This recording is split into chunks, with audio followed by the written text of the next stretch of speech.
Hey guys, Terrence here for Sharkscope.com. Just before we start the show, we want to bring you a message and a little trivia contest from the leader in online poker tracking. Ross, you ready for this? Yes. All right, so Sharkscope.com is giving away a gold membership valued over $300 to our listeners.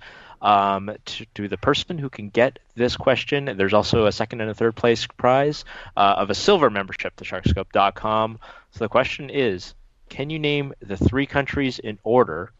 So the three countries in order that have had the most new online tournament players in 2016. So once again, that's the three countries with the most new online poker tournament players in 2016.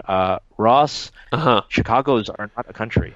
Oh, So yeah, do I you have a know. guess? I don't think they can play the online pokers either. That's also true. Do you have a guess? Okay, my guess would be uh, Wait, Russia. no, no, no. You're not allowed to say it because you got to go over to the Pokercast forum. You got to go over to pokercast.plus2.com, post it in the Shark Scope thread, which is created by Mr. A. Schwartz. And Ross, sorry, but you're not actually eligible. That's Oh, what the okay. All right, I rescind my guess, but I'll be lurking in the thread. Head on over to pokercast.2plus2.com, post in the thread your opportunity to win a gold or silver membership at sharkscope.com. Yeah. And so you figure out whether you're sitting with the Sharks.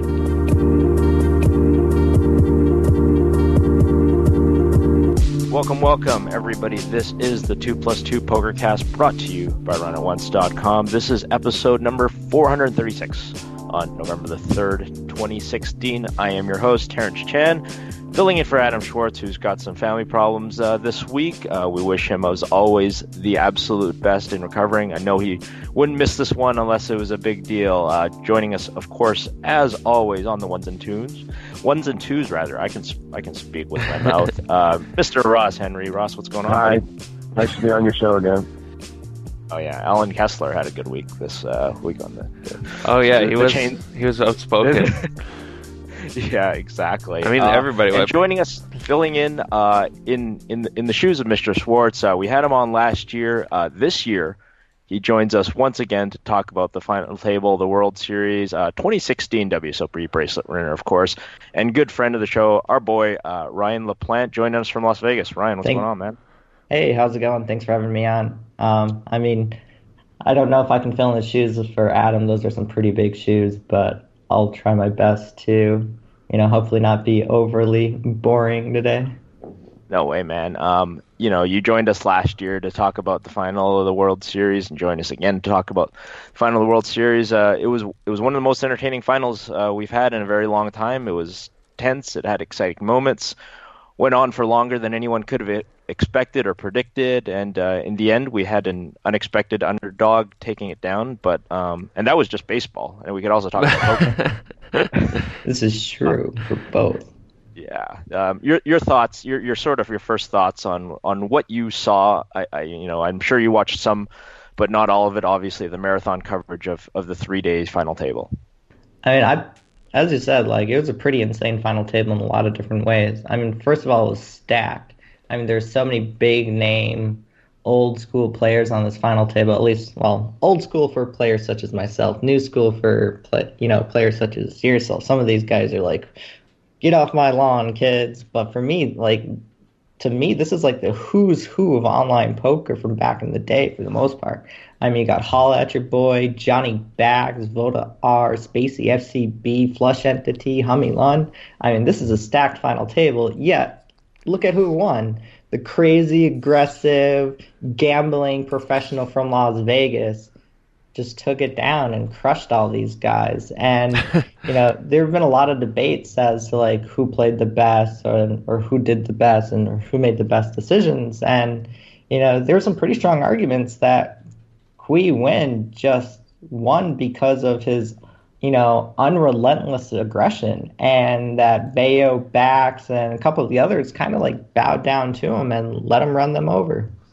Yeah, absolutely. I mean, I'm not sure if we're ready to declare the death of GTO poker at play right now, but you mentioned all of those guys, probably have a somewhat more GTO approach. Obviously, that's more common in the online field. And like you said, I mean, I've been around a while. I recognize a lot of those names, and some of them are you nailed it perfectly. Like some of them are I don't recognize because they're the younger guys, but I mean, Holla at Your Boy is a name that I've seen for a long time, Gordon Veo, and he's only 27, of course. They talked about repeatedly. I was almost surprised that ESPN talked about how much he played underage online. He was even backed by backs and cheats, presumably online before he was even old enough to play online.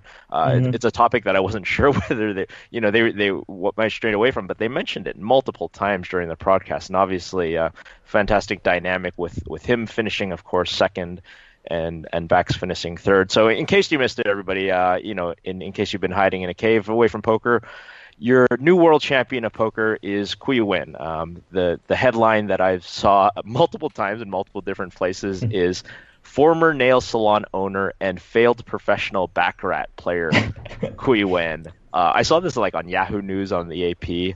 I thought that was hilarious.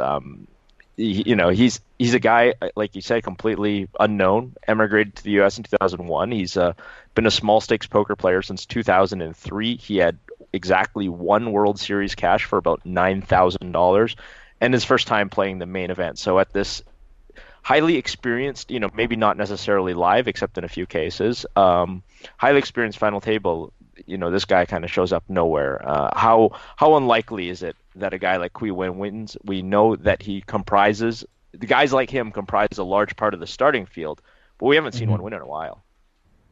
Yeah, you really haven't seen, a guy with exactly his type of style go super, finish top three, I guess, since Moon. I mean, Moon had a pretty similar type of, really aggressive style in parts. And of course, like, the most notable one would be Jamie Gold. Although Gold being a little bit more on the talkative side than Quy, very, very just aggressive players. Most of the guys who have won recently, all of us, young 20-something for the last 8, are more, sure, some were a little on the aggressive side. Like, Joe McKeon played very aggressively, but, he played aggressively because of ICM, and he still played an incredibly methodical style. And to me, his style is very straightforward. We haven't seen a player with, Wynn's propensity to just gamble and apply insane amounts of pressure since, I would say, Jamie Gold or Darvin Moon. Most of the guys who have won, the past, 10 years have all been a lot more just guys like me, a little more straightforward. We'll apply good pressure, but we aren't going to do anything too out of the ordinary. Wynn, though, he did anything and everything, and it worked. Yeah, you saw multiple just triple barreling, bluff raising turns and stuff like that. You mentioned also the streak of 20-somethings coming to an end. It was an interesting theme. Quy went 39 years old, but going back all the way to Jerry Yang, we've got Joe McKeon in 2015, Martin Jacobson, Ryan Reese, Greg Merson, Pius Hines, Jonathan Duhamel, Joe Cata, and Peter Eastgate. Pretty much all... I think that's 100% professional poker players going back to Jerry Yang, and everybody under 30. This is, we talked about, with this long streak. I mean, I remember this happening after like the year Merson won back in 2012. Like, will we ever see a non-professional, a non-online raised player ever win again? And I mean, these guys are still out there, and when they play styles like this, they're tremendously dangerous when they're over betting the pot. I mean, especially when they've got the chip lead. I mean, Joe McKeon was in the catbird seat all final table and all, starting with what 25 players or something last year. He was just in a dominant position. So of course he was able to bully the table with less concern about, laddering up and stuff like that. But Quy went all the way through. It didn't, I don't think he ever really got short, but it didn't really seem to matter because he just didn't, he was not remotely interested in laddering. Yep. Yeah, Quy, you could tell he was just playing to win. I mean, he really fit his last name. Quy not play for second or third. He wants to win, and he did it. It worked great. The thing is that honestly, this hyper level of aggression, especially in a tournament like the main event, where professionals want to play a lot more carefully. There's so much money involved that his style is the perfect style, to play against good professionals. As long as he's a little bit careful and doesn't get, way, way, way out of line, it works incredibly well. Guys like me, I don't want to take a super thin, super high variance spot against him where I'm not certain, where I'm at against his range. So yeah, part of playing against a guy like that, especially deep in the main event, is you have to let him roll you over a bit and just try to pick up some good situations against him. And when you don't really, or if you get a little bit overly cautious, he's gonna just wreck. And I feel as though that, this type of style essentially will be the main one you see for recreationals that really go deep. I mean, there was Fernando Pons, but he was pretty short the entire way through. And he only really chipped up when he picked up like major hands. But, he came in, super short stacked and ended up taking ninth. There really wasn't much he could do. But, Kui Win set himself into a pretty good spot to go into the final table and to do a lot of work, and he did it. Yeah, definitely. I found myself while I was watching this thinking about, it's like you say, they put professional players in tough spots. I found, and we're going to talk more about specific hands later on, and we'll get deep and nerdy into the strategy stuff and put on our nerd helmets and talk about this a bit. But I was thinking all the way through while watching this is how many times I've played in a tournament where a guy like Kui Win puts me for a decision for 60% of my stack or all of my stack, and it's really uncomfortable, and you're just sitting there with top pair, second pair, maybe you've got something more, but there's the scariest flush or straight card hit, and this guy is just betting twice the pot on you, and it is really uncomfortable, especially deep in tournaments. Once you've amassed, you're sitting there with 70 big blinds and this guy's betting 45 of them at you, and you're just like, oh, God, I worked so hard to be here. I don't want to just lose this all, And then sometimes you do make the hero call, and it's like, oh, he's got top pair better kicker than me, and it's just you want to throw up. It's just an awful feeling. Whereas, if you and I might be playing, Ryan, we'll get value from each other and we'll go for thin value against each other, but it might not always cost us our whole stack, or if we. If we got second pair, we don't necessarily buckling our seatbelts and going for a ride. But let's run down some of the rest of the final table for people who didn't see it all, and we'll stop me at any point if you want to go to the store. If there's any storylines, but we mentioned it. The runner-up, Gordon Vail, the 27-year-old, in this is 27th World Series cash, which is pretty impressive. I certainly didn't have 27 World Series cashes at age 27.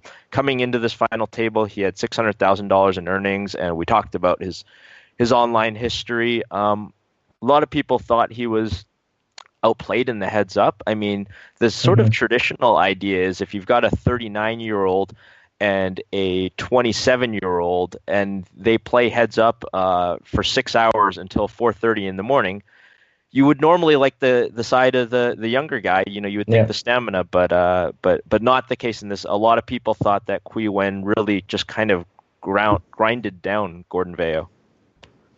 Yeah, I was really surprised in how Gordon played, and I've seen him, do some social media posts about how disappointed he was and how he played as well.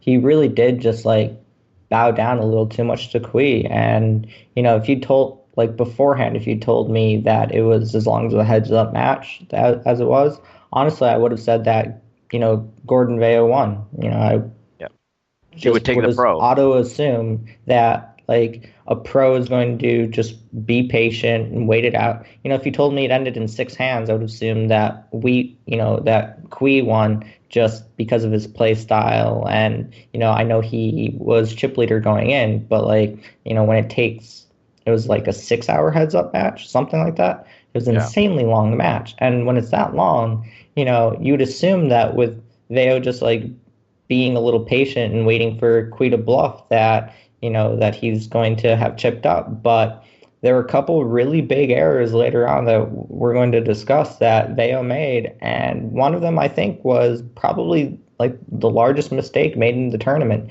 Even though it won't look like it at first, just because of the hand that he had, I think, when we discuss it, you'll see. And with Vail making mistakes like that, it's not that surprising that Kui won.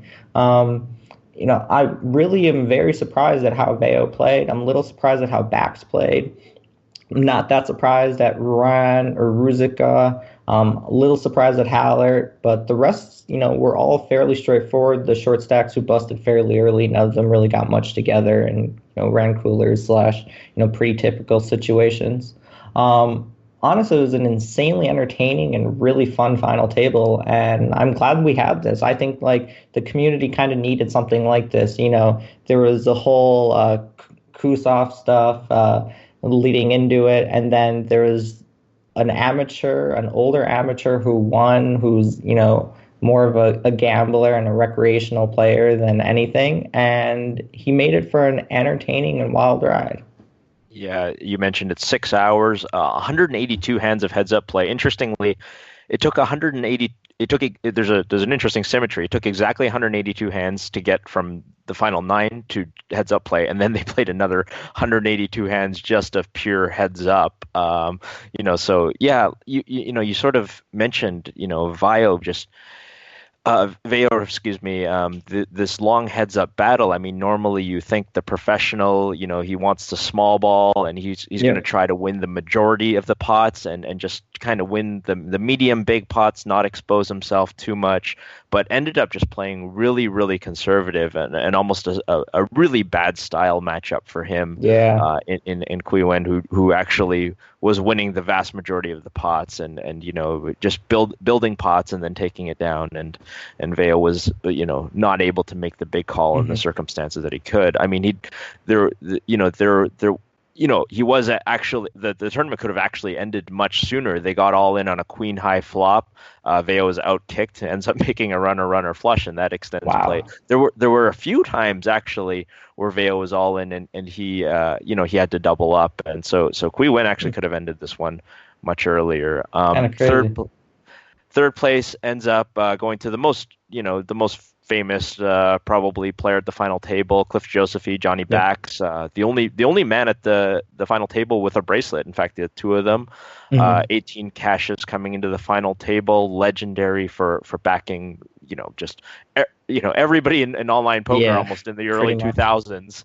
Early to mid 2000s, he had all the people on the rail. You saw, Sean Deeb and Jason Somerville, and just the entire, he had a bunch of coaches. He has access to so many guys.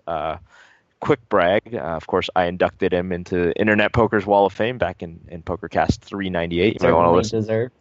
Yeah, I mean, he's really one of the key pillars when you talk about internet poker in the 2000s.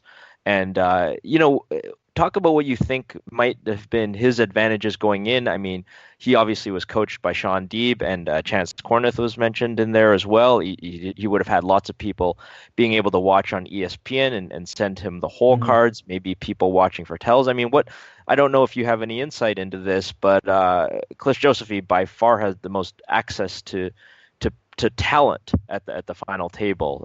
Do you think that was a help or a hindrance? I mean, certainly a massive help. I mean, not that many people are aware. I mean, everyone's aware of just like how big of a backer he is, but the number of pieces that Cliff is that Bax/Cliff has had made the final table and like large pieces that have done well is insane. I mean, even before this final table, you could probably reasonably guess that Bax has had more money won from the World Series of Poker main event final table than any other Definitely. player. Absolutely. Like, I mean, and I don't even think it's close. Jokata, right? Like, yeah, I mean, he had a large piece of Jokata. I heard that he had a piece of McKeon, that he's had pieces of a couple other guys as well. So like 2 winners plus a handful of other final tables, and then he final tables himself. It's insane. And I'm sure for each of those he helped them, get coached or study or worked with them. And if you look at Cliff's overall game, I mean, he's an incredibly skilled player. Like, there's no, for an older guy or anything, he's just an incredibly skilled player. Almost every hand that I saw him play, I thought he played pretty well. There are a couple small mistakes, and then there's, the really key hand that we can discuss later about Veo, which was actually a really, really interesting hand. Most people will go, oh, it's just a cooler, but, when we break it down later, you might see a little bit otherwise.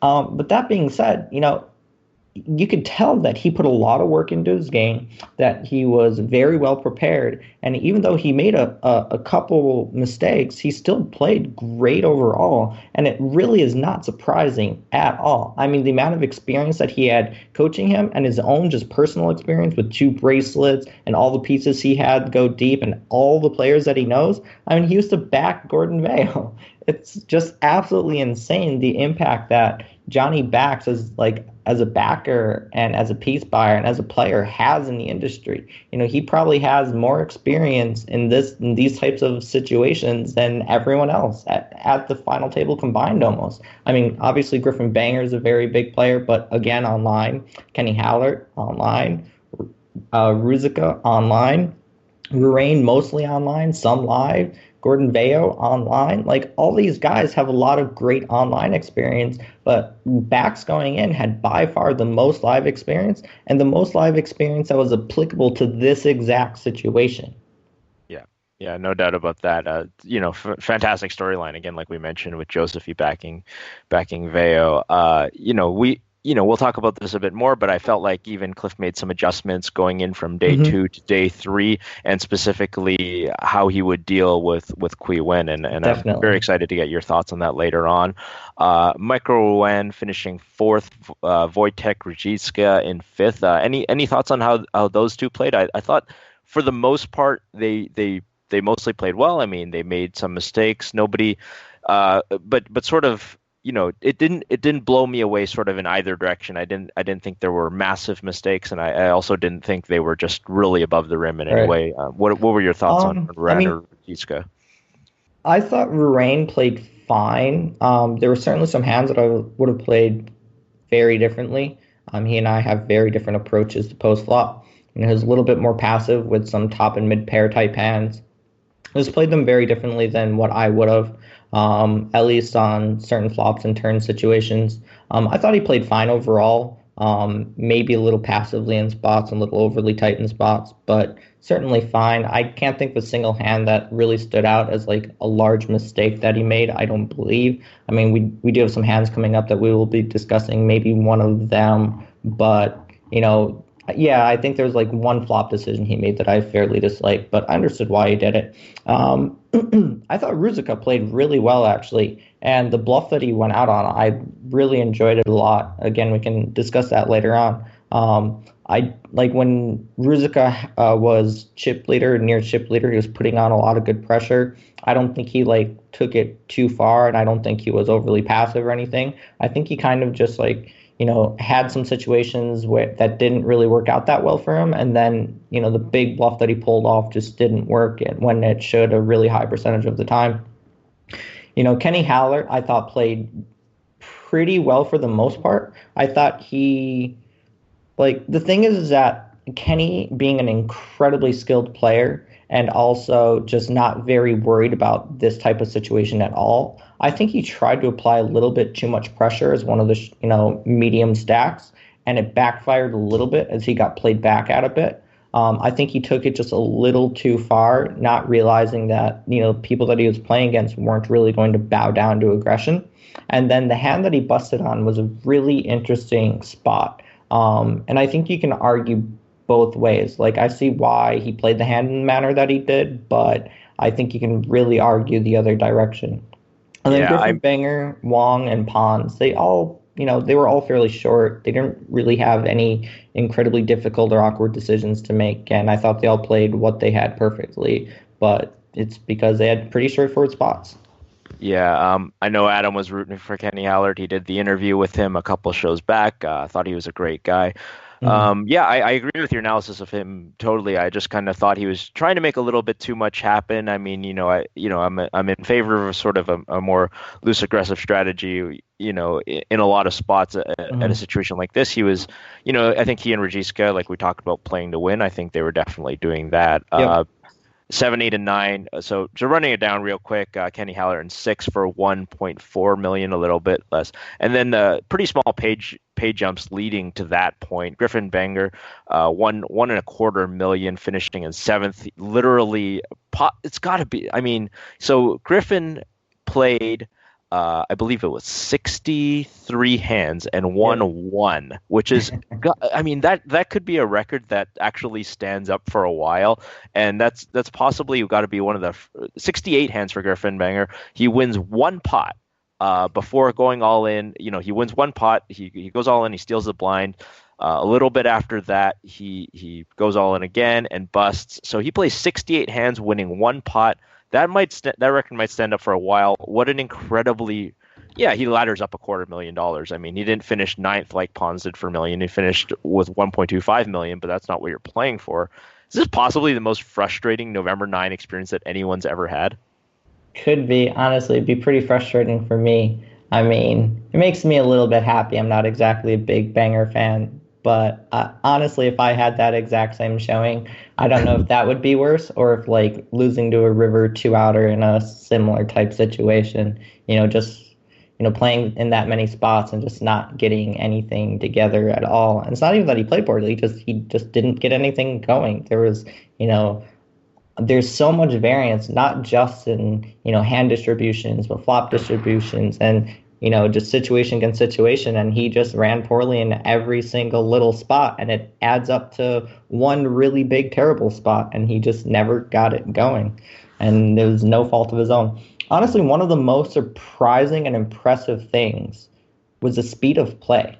Like the only person who even played remotely slow, and he didn't even play slow, was Haller. And Haller probably played faster than I would have. And he had actually had a lot of interesting decisions. So when I think at the end of day one, they showed the graphic, and most of them, they were averaging something like 11 seconds pre-flop and 20-ish seconds post-flop. And Haller was the outlier because I think he was averaging 18 or 19 seconds pre-flop. Right. But the problem was most of those decisions were there was a raise in front of him, or he had raised and somebody had 3-bet him. And so of course these decisions take longer. He's not sitting there with 8-5 offsuit under the gun going, I wonder what I should do, or I should somebody, or I'm going to take my time looking at looking around the table behind me before I look at my cards. I mean, he had legitimate reasons to sort of be the time to act outlier. But that made for excellent television. I mean, it was great. I mean, it's been painful so many years, the last few years, to even watch this, even as a poker fan, watching the most important tournament, the tournament that we all care about, that we all watch, the people who don't watch poker on TV. And I'll count myself as one of them. I'm not a person who watches televised poker very often, but I watch this, and most years it's painful, and this year it was great. Tremendously great hands per hour decisions per minute speed. Yeah, it was really impressive. And post-flop at 19 seconds is pretty insane. I mean, there are a lot of fairly straightforward flop decisions, pretty obvious check backs or pretty obvious, small C bets. But at 19 seconds, I mean, there aren't that many flop decisions when I'm in a big live final table like this that I'm taking 19 seconds on. It's only the absolute most basic decisions. Everything else, I'm probably going to be playing fairly slowly. There are people who will just stare at you for 19 seconds. I mean, really, before they even start picking up chips. I mean, which is frustrating. But I mean, I wouldn't be doing that, but I'd be seriously weighing my options and deciding, is this a spot where I want to lower my variance? Is this a spot an edge that I can take? Is this guy going to be getting out of line here? There's so many different things to be thinking about that in such big situations, it's fine to take your time in reasonable ways. I'm not advocating for Kusov type stuff, but just pretty normal, typical. You're playing for $8 million, and this is probably a once-in-a-lifetime situation, although, there have been some exceptions to that more recently, Mr. Back-to-back ninth places. But, for the most part, when you're talking about a once-in-a-lifetime situation, it's fine to take your time in reasonable spots. So 11 seconds and 19 seconds is just insane to me. And it made it for really, really interesting, really entertaining, and it was easy to watch. I wish I'd been able to watch a little bit more. I'd been a little bit busy playing some live tournaments, and I was able to watch a bit and help out on someone's rail very, very minimally. But it was absolutely great to see, and it's kind of sad that the numbers were down a bit. looking at the numbers from the year before, Kev Mass had tweeted this. I don't remember the exact, but I think it was down like 30 or 40%. Although this year, of course, they were battling with World Series of Baseball and basketball season starting, and just like some of the worst timing, and battling against those. But it was honestly, it was one of the best final tables to watch. I can't think of a single final table, at least in the last like five, that I just got more pure enjoyment out of seeing.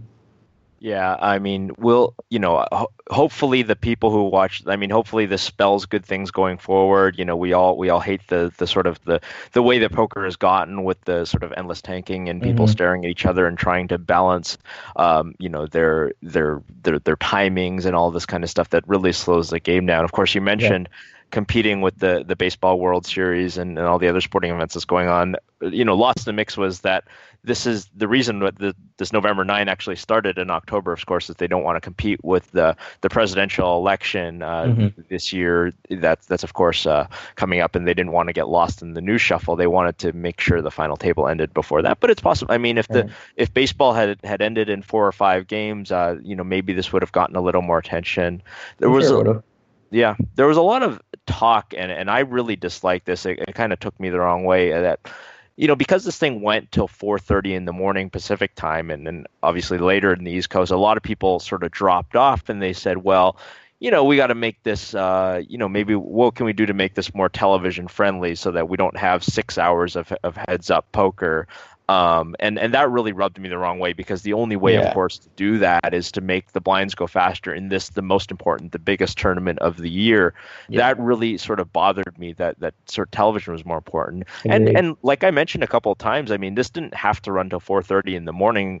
Gordon Veo was all in multiple times. I mean, I went to bed around 11:30, and by then Gordon Veo had already been all in a couple of times for his tournament life. I think there was the King 9 against Ace Jack, which was a 60-40 I think that one could have ended it at about, 9:45 p.m. Yeah, it was really early.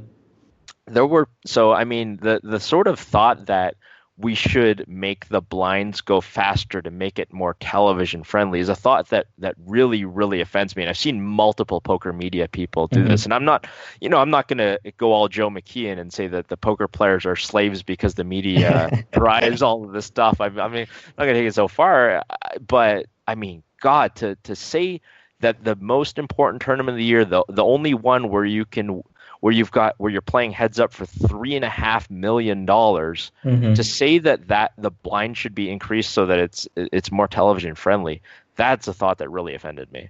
Yeah, I definitely agree with that. I mean, if they want it more television friendly, the streaming for the final table should just be online, or just not done at all, and just have it be episodic. They could have the final table be anything between 2 to 5, maybe 5's probably pushing, but probably 2 to 4 episodes, depending on exactly what they wanted to milk out of it. And honestly, that would have been fine.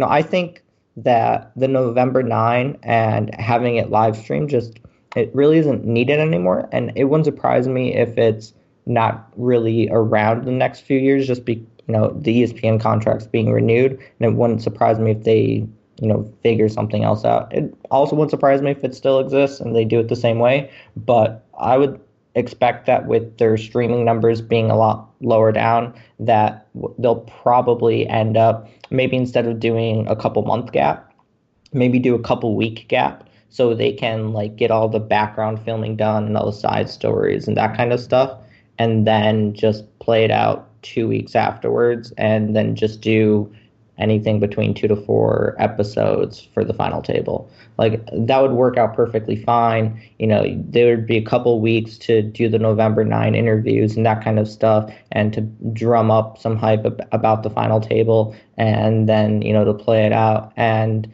obviously it doesn't give them quite as much time, but I think the poker market being what it is currently, that it's just not really needed. Maybe if there's a resurgence in the US, for online, maybe if it reopens up, and then the market's a lot bigger, there'd be so much more advertising and marketing dollars involved, then you can really justify bringing it back. But, if they instead just have it 2 weeks later, I think they would get a lot of the same things accomplished that they want currently with having it be later. but without needing it 2 months later. And also, I believe during that, at least, I mean, they could, I guess it would still be on TV at around the same time period. So I don't, and they could push it back a couple of weeks or fit it in a lot easier whenever they wanted. I just feel that would give them a lot more flexibility, and that it would accomplish all the same things and probably just be, perfectly fine. In fact, it might even be better watched because people know exactly,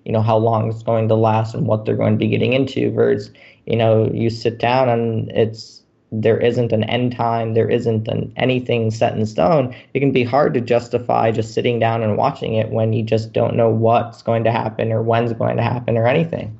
Yeah, exactly. I mean, it's an interesting thought. I mean, having it's just a couple weeks as opposed to a few months after, a couple things that I'll touch on there. But that's interesting to me because I mean, I think about if we're trying to think about how we get the casual demographic in there, and I think the week during the World Series is the time, other than the November 9, where the mainstream media talks most about this, especially the Right. media around Las Vegas and all this kind of stuff.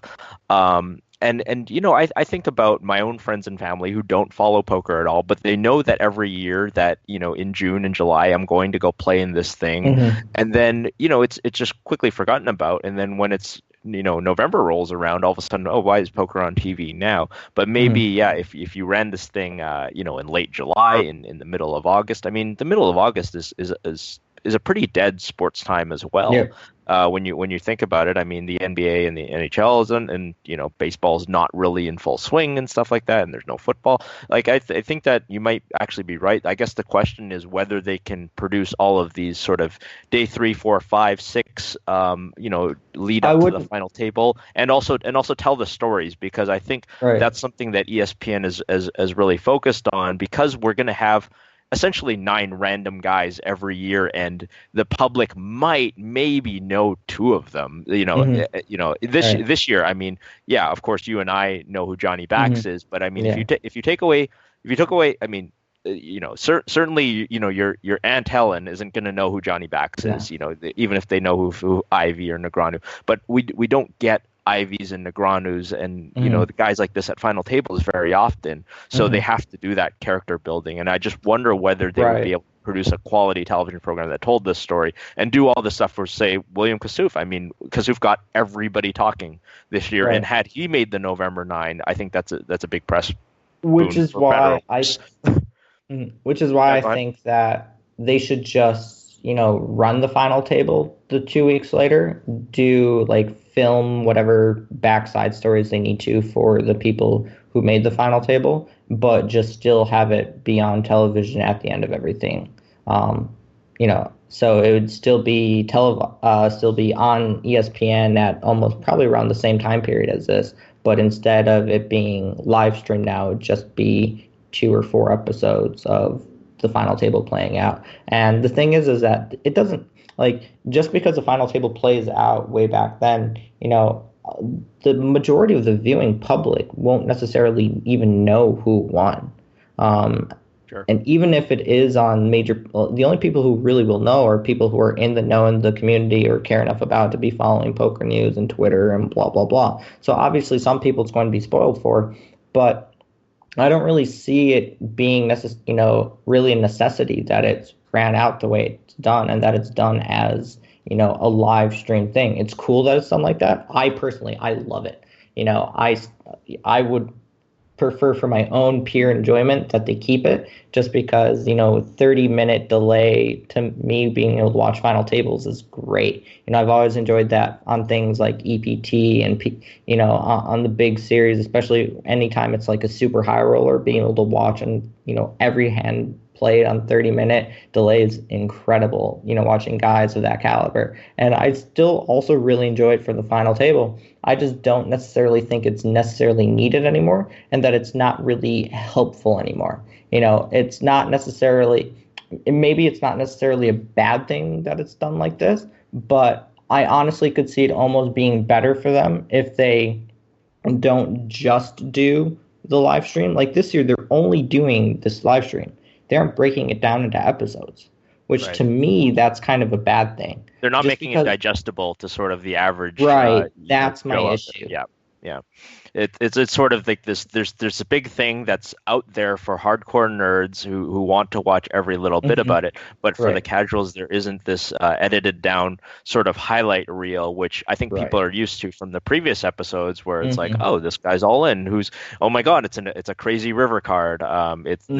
this one's really. I mean, and you've got to sit there. I mean, through we talked about how quickly people played, but obviously there were still some tough tanking decisions. Hmm. And if you're watching live on TV and you're just you're staring at this guy who's staring at his opponent for 5 or 6 minutes, that's not Right. great television. So if you can sort of edit that Exactly. out down to a 45 second, what looks on TV to be 45 seconds, but and you can even have Norm or Lon say, oh, this guy's been thinking for 5 minutes because he's got top pair Hmm. in the river, but there's four to a flush. Then yeah, you sort of can kind of create that sort Right. of game show excitement. And yeah, I mean, I'm still a fan of doing the live stream for the nerds, because I mean, I think that is sort of who keeps the sort of thing alive. Hmm. The internet guys kind of keep things alive, and then they there's like we talk about the friends and family. I was watching this at a family gathering. They're all talking about this and that, but they sort of glance over at my TV, my computer, and kind of see what's happening. And Hmm. so they sort of build that interest in an organic way. Right. Yeah, I mean it'll be really interesting to see. I mean, if your prediction comes true, whether they continue to do this live stream indefinitely. Obviously we hope they do, because we like seeing every hand Yeah, and I watching. hope they do for my own personal reasons, Right, but right, for sure. The last thing before we throw the break, we have to have the most cliched discussion in all of poker, and a lot of discussion going into the final table is were any of these guys good for poker if they won? And we every year we're hoping for a woman to make the final table. We're hoping for a certain demographic in some hmm. way, something interesting, as opposed to 20 something quiet white male Right. online pro. Did any let I guess let's talk about. I mean, I think the most interesting character at the final table clearly won. I mean, this Hmm. is a guy dressed flamboyantly. He's an immigrant. He's got the crazy raccoon hat and the rail. He's by all accounts kind of a degen pit gambler, sort of Hmm. say. I mean, the most interesting character clearly won at the final table, I Definitely. think. And Is this a good thing? Is a question? I mean, there's been a little bit of controversy online. I don't want to speculate too much on this, mhm, because it's sort of right. just at this point it's basically unfounded rumors. Hmm. Some accusations that he stiffed some people in the past, but we talked about his style and his crazy overbetting and just kind of really playing by feel and crazy bluffing. Kui Wen, is he, out of the final nine, the best guy that could have won for poker? Probably. I mean, him or Fernando Pons is pretty close. I mean, they both satellited in. They're both recreational players. They're both a little bit older. They're, I mean, Pons isn't as interesting of a character, but I feel as though a lot more people who watch the show could probably relate a little more to Pons, even though, even if they're American, the fact that he's Spanish. I still believe that more people would relate to a guy like Pons winning than they would to a guy like Win. Win's more interesting and he's more of a character, but it's not as relatable to like the average Joe guy who just isn't going to do or be as, wild and interesting as Kui is. So purely for entertainment, definitely Kui the best person to win. But maybe for like relatability to like the average viewer and the average recreational player, I mean, Pawn Savled in for $30. 30 Yeah. bucks. Yeah. That's very moneymaker-esque. And he's also just came off as this very normal guy. And while obviously he was a little bit just, I mean, the fact that he's normal makes him not as fun to watch or as fun of a winner, but a much more relatable winner is probably better for poker. But that being said, with Kui being as just interesting and as fun and as much of a character, it's probably just a toss-up between the two. Yeah, I mean, the Fernando Ponce thing is interesting because like you say, you satellite in for $30, and then, so whenever I gather around, the dinner table and I'm holding the laptop, and then, they see, your friends and family, and your Uncle Joe that doesn't know anything about poker sees he finished ninth for $1 million. I don't know that, because obviously we know there's I mean, intellectually, everybody knows there's a big difference between $8 million and $1 million. But the sort of thought is always, oh, well, he still won $1 million. That's Right. still great. Never mind the fact that it was actually credited to his bank account 3 months ago. Right. But the story of Fernando Ponce turning $30 into $1 million isn't appreciably different from a narrative perspective as turning $30 into $8 million. I think the difference is that Fernando Ponce doesn't get the headlines, except maybe in Spain, because obviously he's Spanish. So there's probably some write up in Spanish media right now that's saying like, oh, this one of our guys turned 30 into $1 million. He finished ninth place out of 7,600 people or whatever. So I think there is that story. He doesn't get the international media coverage, but there's still that, obviously, like that. I guess there's not much difference between Ponce finishing ninth and him finishing second.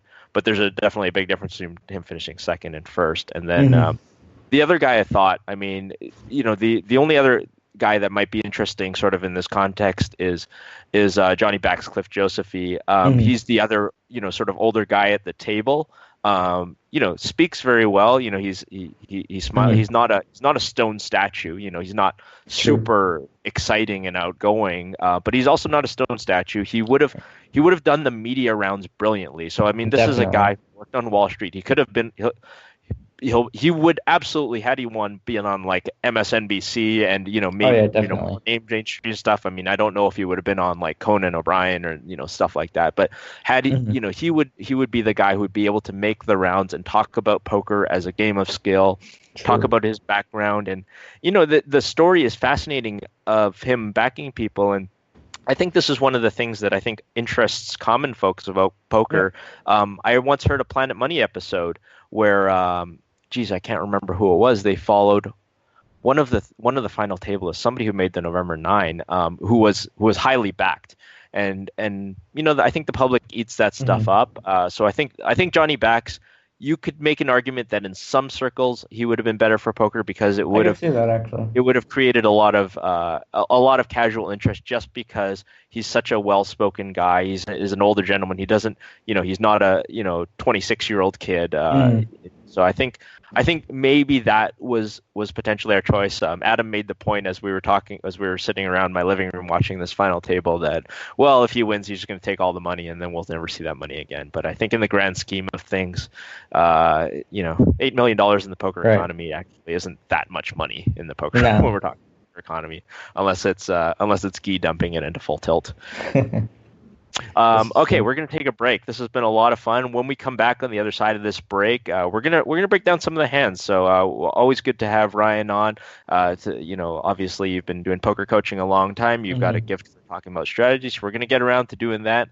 Whatever else we can cram in here on this special World Series main event final table November 9 recap. We'll be right back after this break. Keep it here. This is the 2+2 Pokercast, brought to you by runonce.com. Stay close.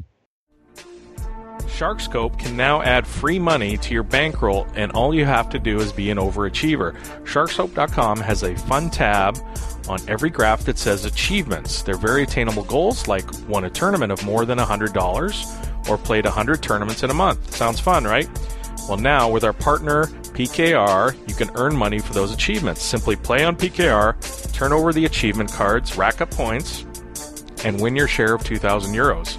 Also, you'll be entered into our €1,500 free roll just for getting 5 points. See all the details on sharkscope.com and click on the Achievements Challenge in the menu. And don't forget to opt in to participate and also get in on our weekly $10,000 draw. Sharkscope.com, the best for over 10 years. Track your statistics, avoid the sharks, and find easier tournaments at sharkscope.com. Hey, poker fans, don't forget about the 2plus2.com digital magazine. Each month, a wide array of poker professionals and media write fascinating articles about the game you love. Want to learn about big blind versus small blind hand ranges? How about optimal Jeopardy daily double strategy? Topics like those and many others are covered every month. Head on over to 2plus2.com to see what the magazine has to offer this month. Hey, T-Chan here. Now that you've been listening to me and Adam give you the latest news in the poker world, it's time for you to give your 2 cents. So come hang out with the rest of the Pokercast Nation on the forums at pokercast.2plus2.com. There you can leave feedback about the show, give the world your hot takes on this week's stories, or just leave Roscoe your best sports betting advice. He needs the help.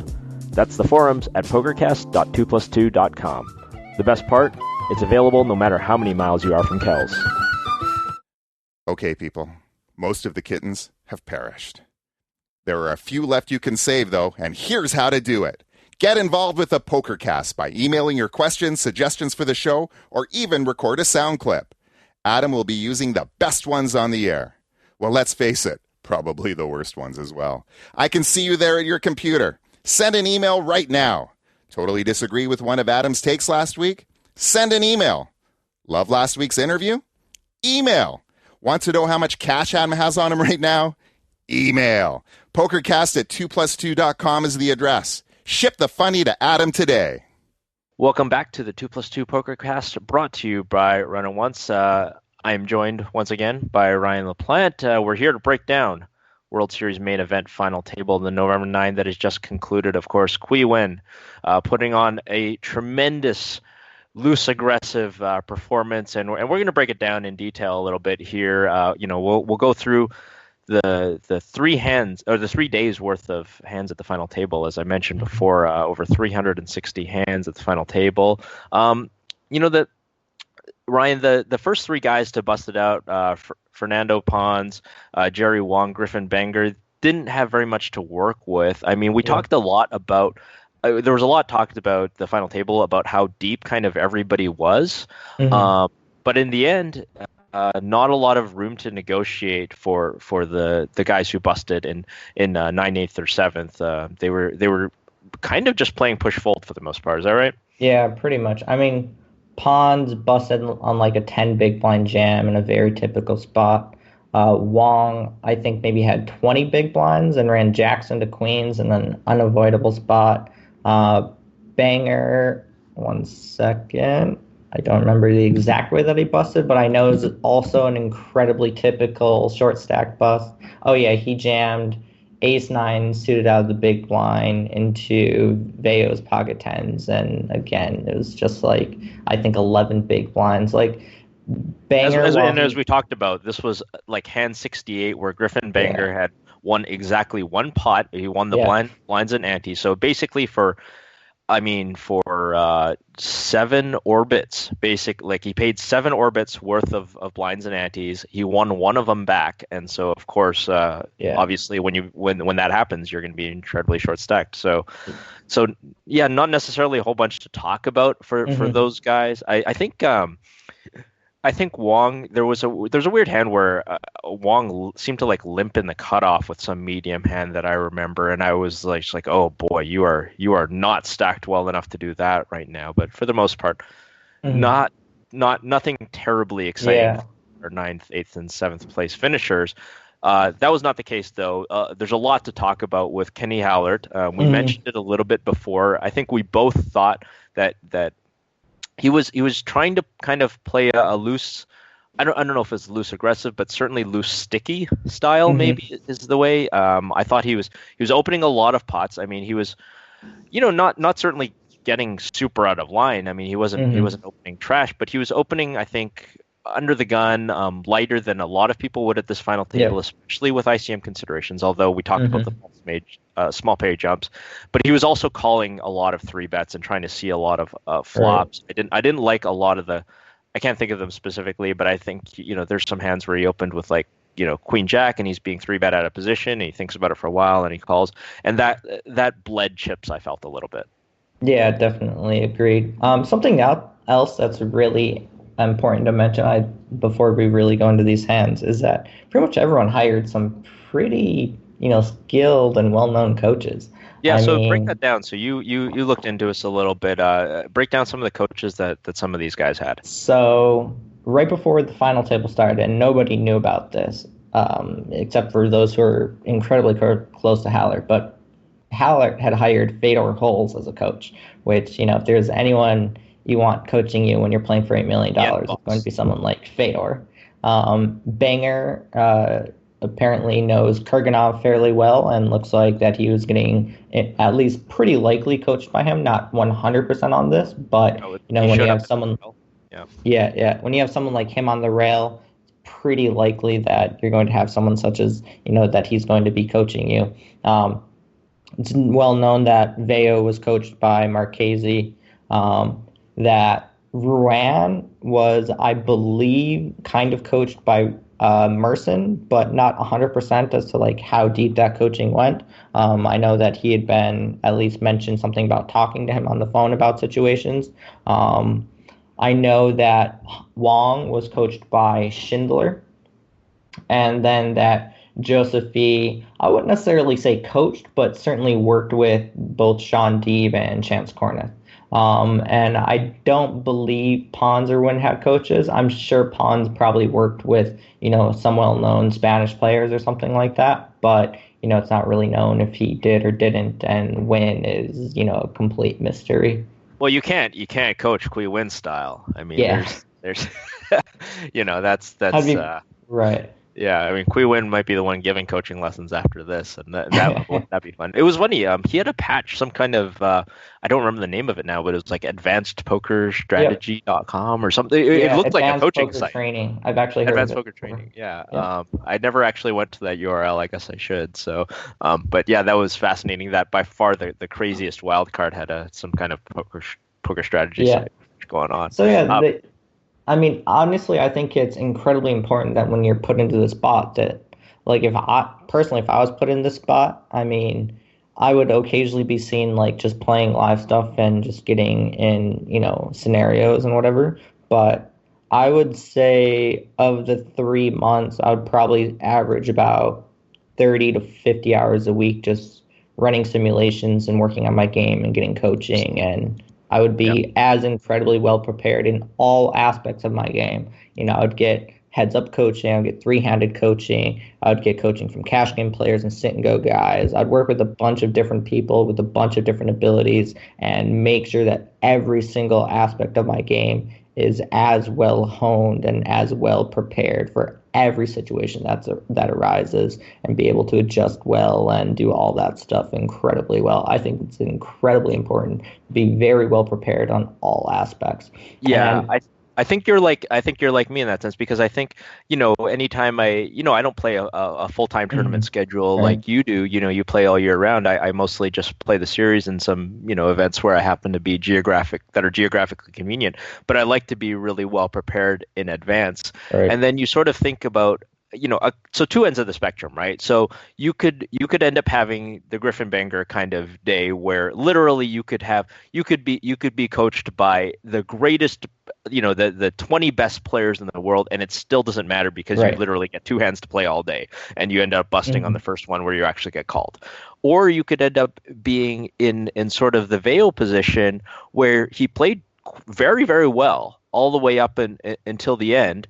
But then kind of really good, just got manhandled heads up. And I saw a comment, I don't know if it was Twitter or 2+2, but I mean, I definitely saw a comment that like after this year, anybody making the final 9 will spend a lot more focus on heads up play. Yeah. Because I mean, I hate to rag on the guy, but I mean, everybody really believes and sure, he could have ran better and Kui Win. Ran good in some certain spots and got some good runouts for the way that he played. But, Vale was just, I mean, there's how much, so suppose, Ryan, let me put it to you hypothetically, right. You make the November 9 next year as one of the shorter stacks. Let's say you've got 18 big blinds or something like that. And so like your most probable finish is 9-8, 7-6, something like that.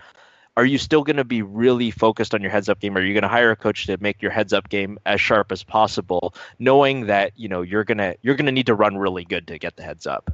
I mean, so I'm sure you don't know this, but I'm actually backed by one of the best heads-up hyper turbo players in the world. So I personally will just be incredibly well set for heads-up, almost no matter how deep it plays out. But that being said, let's say I wasn't, I would still work on my short-handed heads-up game. Honestly, the absolute best players to learn from for 3- and 4-handed are heads-up players. So I would get coaching from one of the best heads-up sit and go players, and maybe even one of the best heads-up cash players, and I would 100% do it no matter what.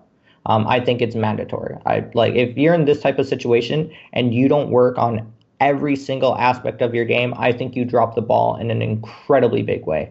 Like how I can tell definitely that by how Veo played heads up that he did not get a good heads up coach. That he either didn't get coaching for heads up at all, or the coach that he did wasn't a heads up professional.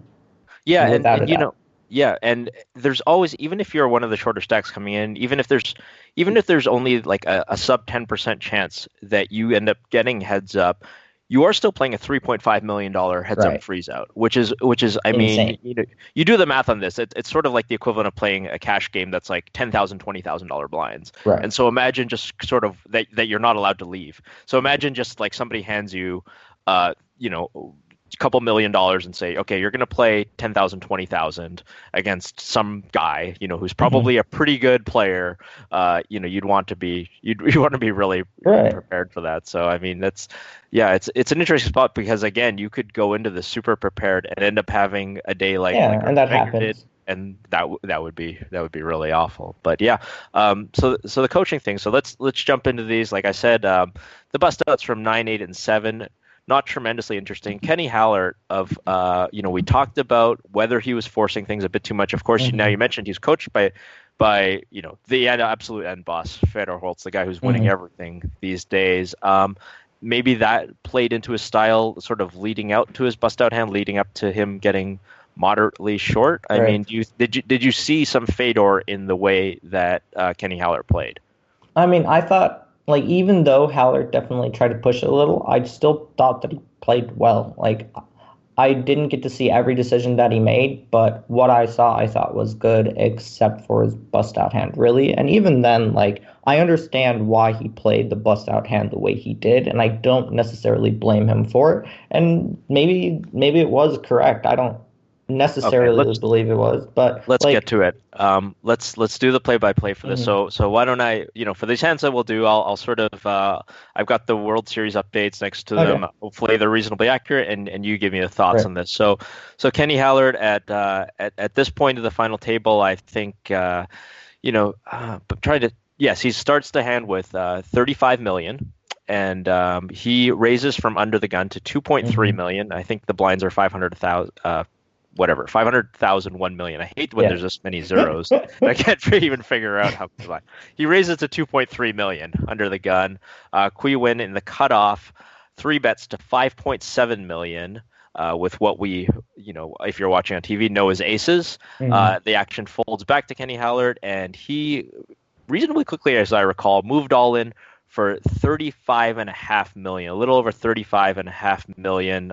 When snap calls, obviously ace queen suited for Hallert, aces for Nguyen. Nothing crazy happens, and Hallert busts out in 6th place. So really big 4-bet shove here.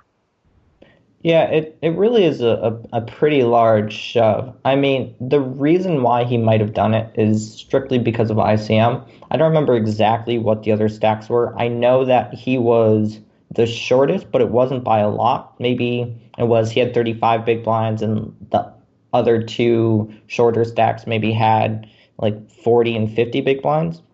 Right. So while he was slightly the shortest, I don't think it was like by a significant amount, and maybe there's a slight chance that he wasn't the shortest. Maybe someone did have 30 million, but I know he was right around there. So the reason why you would jam here is because there could be a decent sized jump between like 6th place and 5th place, and 5th place and 4th place. And actually, if you look at the payout structure, there kind of was. It's very flat until 6th, right? And then from 6th to 5th is like a 500K 50 buy-in jump, whereas the ones before were very small. So there was an inflection point between 6th and 5th, which would slightly increase the ICM, at this stage. And that's why he could jam. When you peel here, and especially when you're against a player such as Kui, he can have such a wide range of hands. It's not like Kui's 3-bet range is just going to be perfect GTO and have, the proper type of range. It's going to have a lot of really weird things that can have a lot of playability against you, and you are out of position. But that being said, because Kui's range can look like that, because he can have so many hands that either don't have a lot of playability or he's going to play some of them in incredibly aggro ways post-flop. Like when you do hit with your ace queen, you make so much more against them than if you just jam pre. Like peeling pre-flop it is a lot more profitable in chip equity. It's not even close. It's incredibly more profitable in chip equity. However, maybe in ICM, maybe because of that inflection point, maybe because of how close the other stacks were, maybe he thought in game that while jamming would be lower equity in chip, it is lower variance. Because the reason, I know this may sound a little weird, but the reason why it's lower variance is that seeing a flop and then running it out, and especially if you're occasionally making some like ace high bluff catches or anything like that, it's really high variance.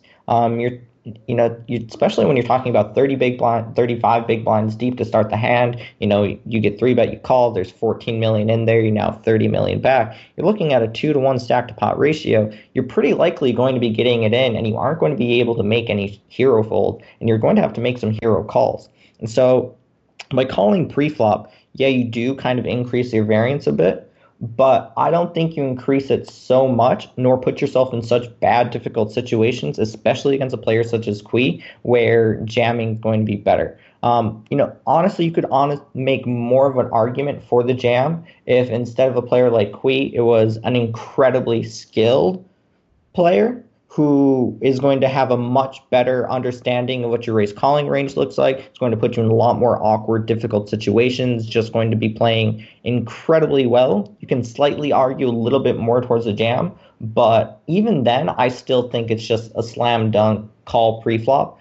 Obviously, he still would have gone broke, which... Right, so the flop ends up coming queen 5-4, so even if he had sort of done the quote-unquote correct thing and calls here, ends up being a cooler in that sense, because there's absolutely no way he's getting away from top pair, top kicker. But yeah, I mean, it's a, a lot of the time, there's this butterfly effect that you have to acknowledge, which is, you mentioned that Kui Wen's 3-betting range is very erratic. I mean, he could have had king deuce offsuit here, and in this hand, we're not even talking about this hand because Kui just folds to the shove. Right. That being said, risking, 35 million when you've put in only 2.3, you're winning. You're risking 35 million to win about 8. It's with ace queen suited, when you've raised from under the gun, it's certainly not the standard line. And I think actually, it's funny you mentioned this. The talking about the shove if it were against a different player. The problem is that if it's another player who'd 3-bet an early position raiser, you're talking about a much more tightened up range, a range some that degree, yes, doesn't do as well against, right?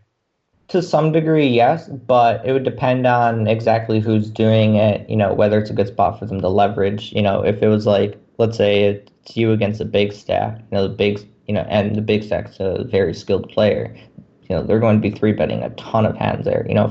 Let's say I was in Kui's spot and I had 150 million, I'm going to be 3-betting you so wide that you're going to, want to occasionally just jam pre just to reduce variance against me. Just because while sure, I'm going to have some suited ace X's, I'm also going to have a lot of hands with a lot of playability, and I'm going to be able to apply a lot of pressure on you and a lot of turns and boards and runouts that, it would make sense to like jam pre. But even then, I still think it's a solid call pre-flop. He was just a little bit too deep to really justify doing this. And while yes, there was that inflection point between 6th and 5th in the payouts, that's when the payouts really started to jump. I don't think the other stacks were close enough or short enough to him where you could justify taking the lower chip equity spot in order to reduce variance. If let's say, there was like a 25 million chip stack, a 20 million chip stack, and a 40 million chip stack, where, he was maybe 4 out of 6, and there was and third place was pretty close, and there was a really big first and a really big second.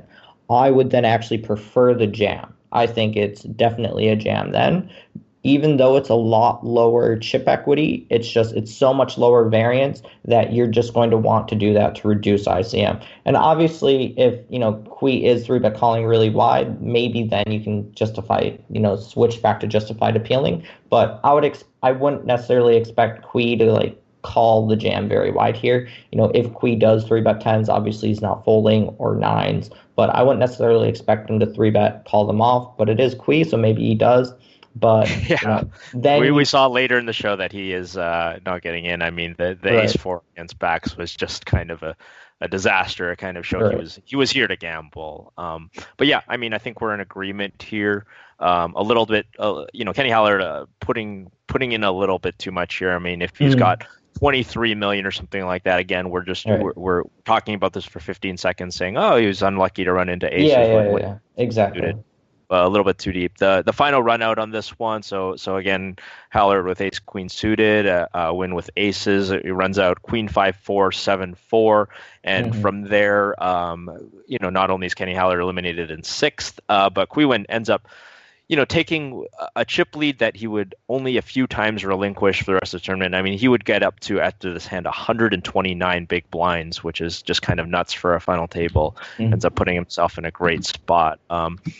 Next interesting hand that we'll talk about here is it was not quite a bust out hand for Wojtek Rajicka, but it was the effective bust out hand. He plays this hand against Gordon Vio. The two are basically identically stacked, both about 50 million to start the hand. A big hand for Gordon Vio here.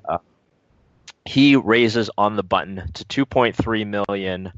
Wojtek Rajicka 3-bets to 8.1 million in the small blind. So, and Rajicka with the ace king here, and Veo calls with pocket eights.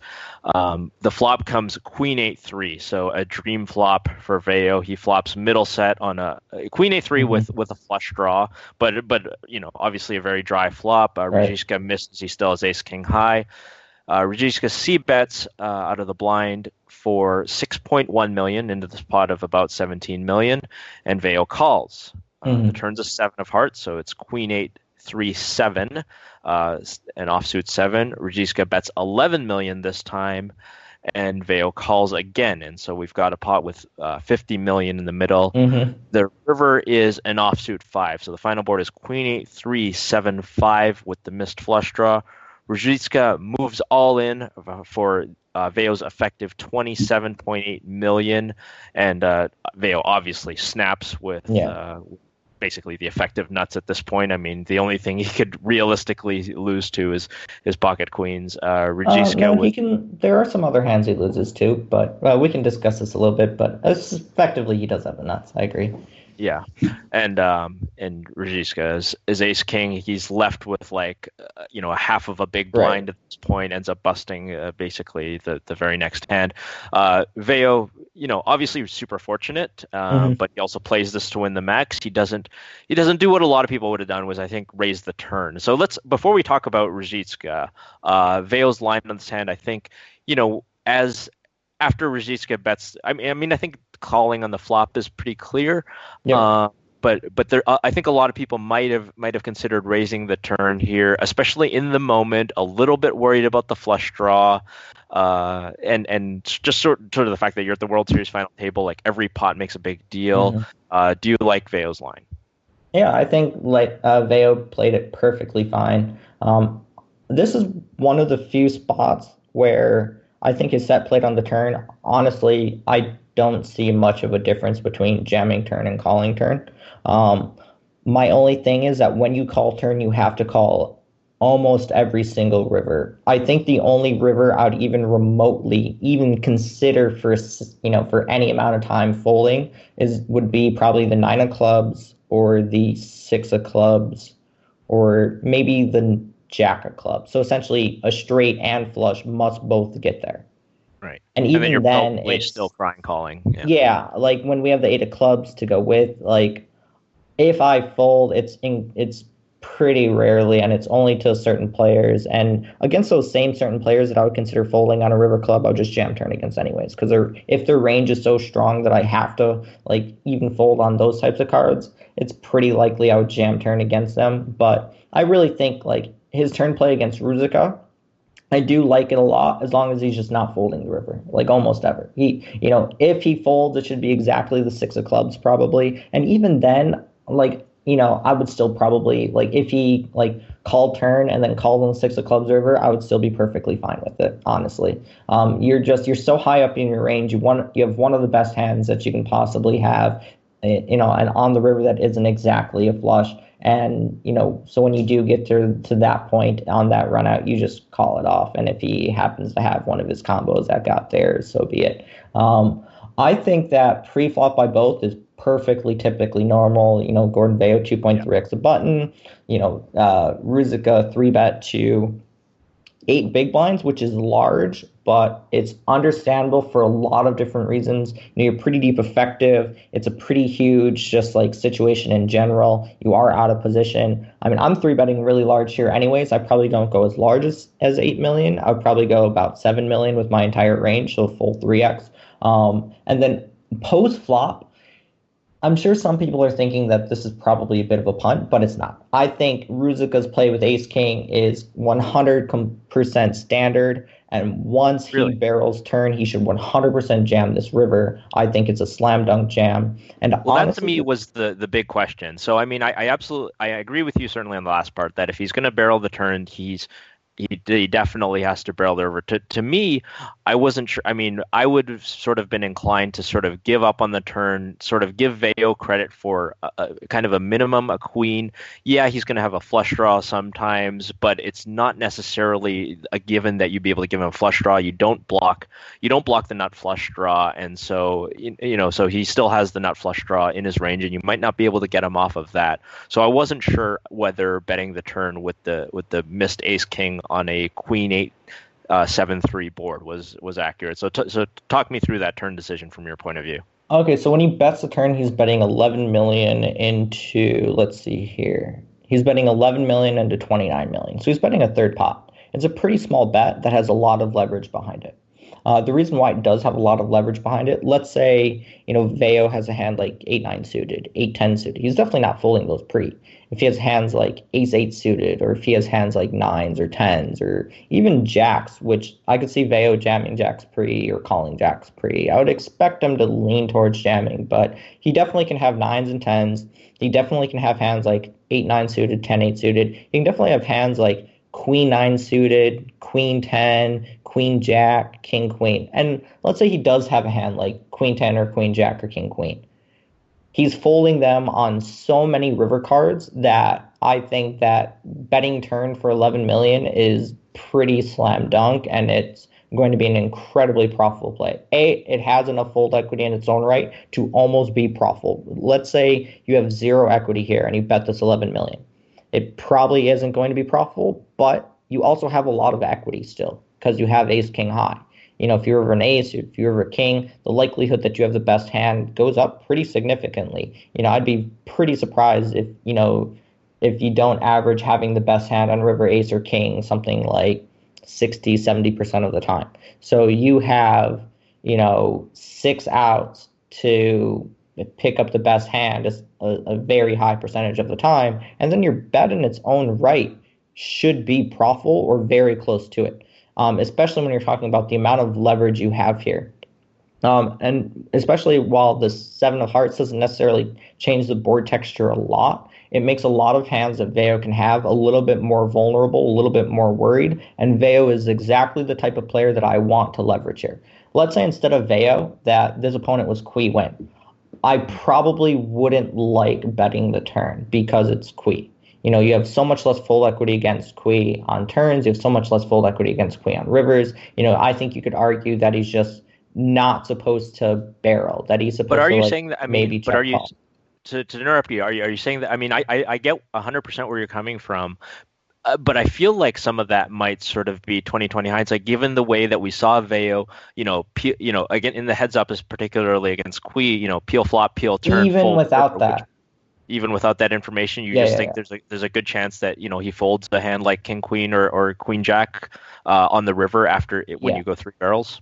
I think when you go 3 barrels, that a player like Gordon Veo is, and I'm talking about like what I saw of the entire main event coverage, how he played the final few tables, and just like against a player who plays really well, understands ICM, and just understands like how your range is going to look like on the river. Let's say you have a hand like King Queen with the King of Clubs on this river card, and you're blocking.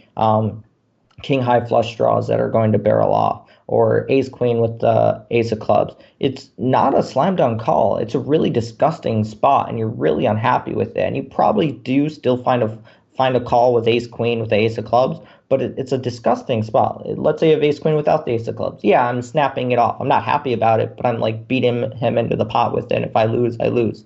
But with like queen jack and queen 10 and queen 9, and you're on the river, it's incredibly disgusting. And if you find a fold and you're getting bluffed, it's not a big deal, and it's a perfectly fine fold. And I would expect that just Veo in general and a lot of professionals in general in this scenario are going to not play even remotely close to GTO. So let's say he does have a hand like Queen Jack with or without the club. I think that the huge majority of people are just going to find a fold. And even if he knows that game theory wise he is supposed to call with this hand on the river, I still think that he's going to find a fold a huge majority of the time. And I think that's going to be true for even like a hand like King Queen, that Veo is going to find a fold on the river, maybe not a huge majority of the time, but I think he's going to find a fold on the river a good percentage of the time. So if you can get a hand as strong as King Queen to fold, even like a third of the time or half the time, I think barreling the turn to then jam the river I think it's pretty mandatory, even on the 7 of hearts, 5 of spades run out.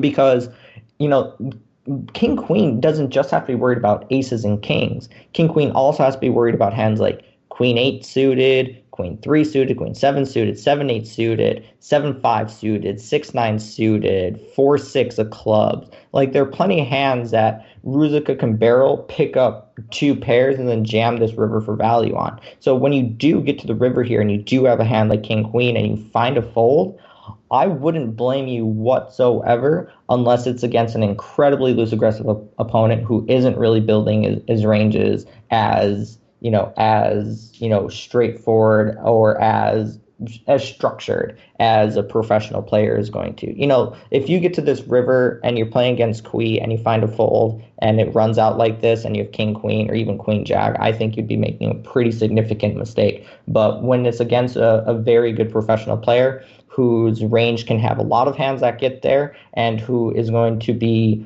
very aware of what types of hands you have and what he's targeting, you're going to be put into an incredibly disgusting spot. And when you add in ICM and just like a once-in-a-lifetime scenario on top of that, if you find a slight overfold here by folding a hand like Queen 10 or Queen Jack, it's entirely understandable. And even if you, overfold a decent amount, folding a hand like King Queen with the King of Clubs, it really isn't going to be a true mistake. It would be certainly an overly tight fold, but not like a ridiculous fold. Which is why, like, when Ruzicka bets the 7 of hearts and he jams the river, I am a complete fan of this play.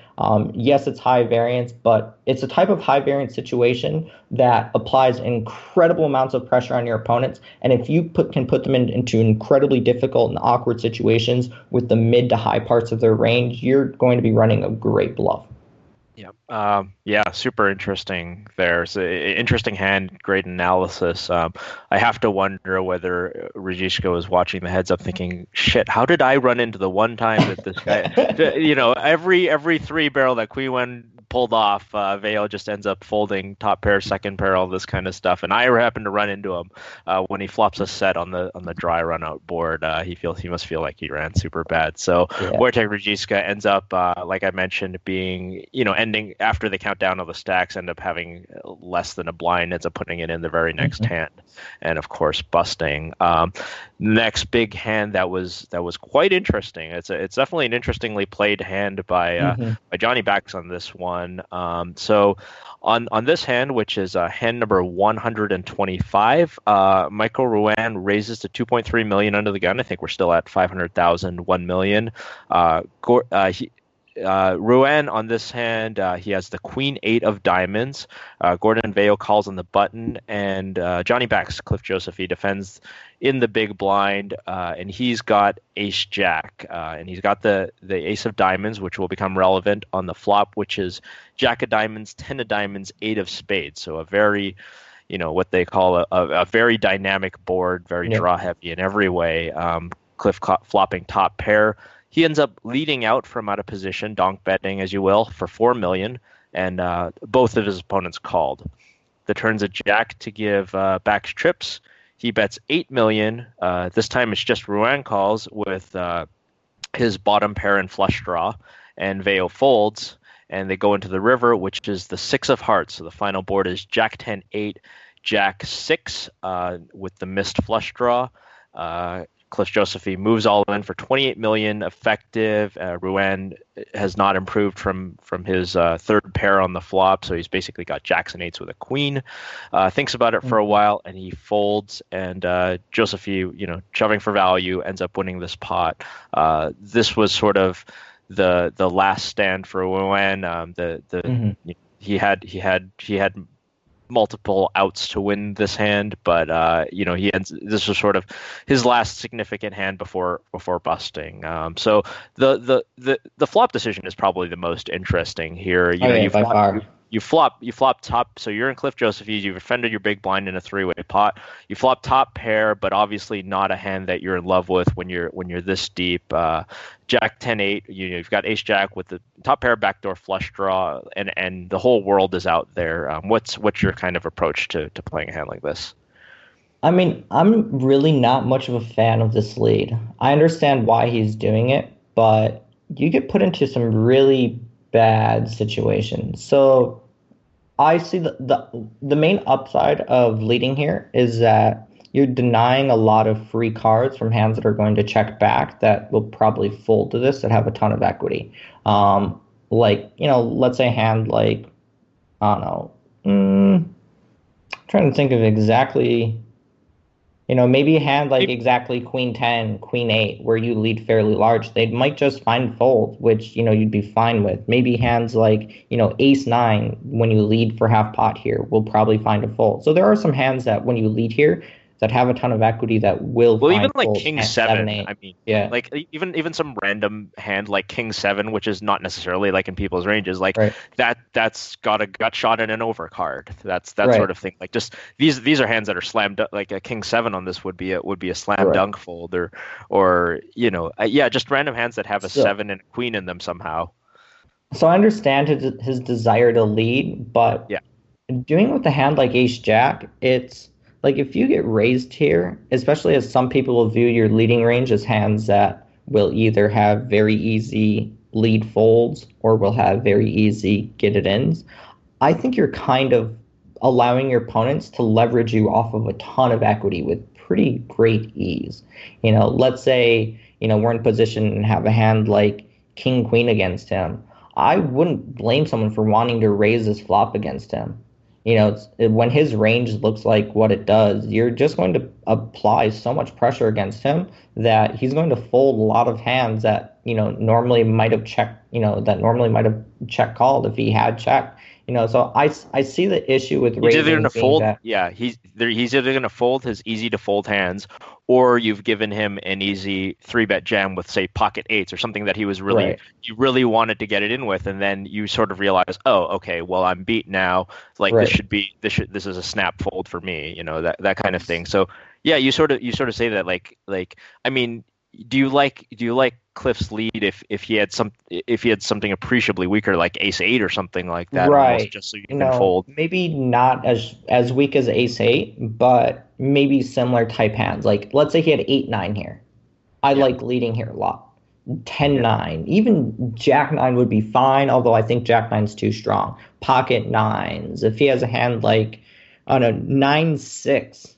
If he has something like a straight draw or like a weaker pair in straight draw where he has a decent amount of equity, that can like pick up tons more equity that doesn't that like it's strong enough to bluff, but not so strong that it cares that much about getting blasted off equity.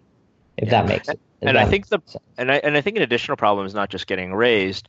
It's you end up getting floated and the turn's a scare card. Now in this case, I mean Cliff gets the best. I mean, just a fantastic run out. He makes trips on the turn, and then it's pretty much a blank on the river. But there are so many horrendous turn cards for Ace Jack. There's that too. Yeah, your opponent can just float you. I mean, it's a little different in a three-way pot. I mean, because I don't think Ruan's going to float because he's got a player behind him. But if Ruan folds, Veo can float a bunch of hands and take it away from him on a lot of different runouts. So you're kind of, if you're backs, you're building this pot which potentially can be taken away from you, because the imposition guy has a lot of leverage to just bet scare cards against you.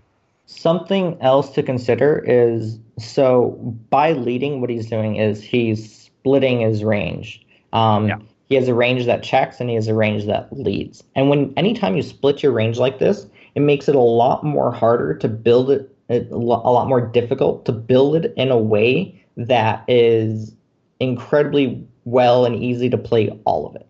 If he has to like check call really strong occasionally. He has to lead really strong occasionally. But the issue with that is that he can't have that many hands that are really strong that do either of these things. He only has, for his incredibly strong hands, he has 10s, he has 8s, he has 9-7, he has Queen 9, and he has like Jack 10, and I guess Jack 8 you can consider. Maybe really his combo draws as well. Yeah, I mean, and there's then a lot of combo draws out there as well. But yeah. Right. Yeah. So I mean, Sorry, but I mean the other sort of thing is, but you said splitting your range, and I think that's really important because there's probably a lot of hands where there's a lot of times where this flop just checks through, and and Cliff would like to see there's a certain part of his range where he'd just like to see a free turn card, I think, and so by sort of betting out, then that sort of denies the opportunity. He's sort of making a declaration that I have some interest in this pot. It's unclear whether I'm super excited to get it in or whether I just want to stab and take it down,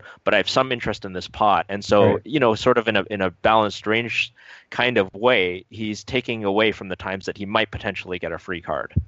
That as well. And also something else that you really need to consider here is that anytime he leads here, he can't just lead with hands that have like Ace Jack or 8-9, the hands that we'd mentioned before. But he would also have to lead his really strong hands. And the main downside with leading his really strong hand is that if he's check calling a lot of his other stuff, he just gets blown off really imbalanced. Incredibly easily. And while obviously we shouldn't be necessarily worried about, playing game theory optimally or anything like that, but one of the things that understanding game theory helps you do is that it really helps you think about how ranges work out and play against each other and how they are really supposed to. And having that as a foundation to build the rest of your game makes playing in awkward and difficult situations so much easier. So I'm really not a fan of him range splitting here by having a leading range.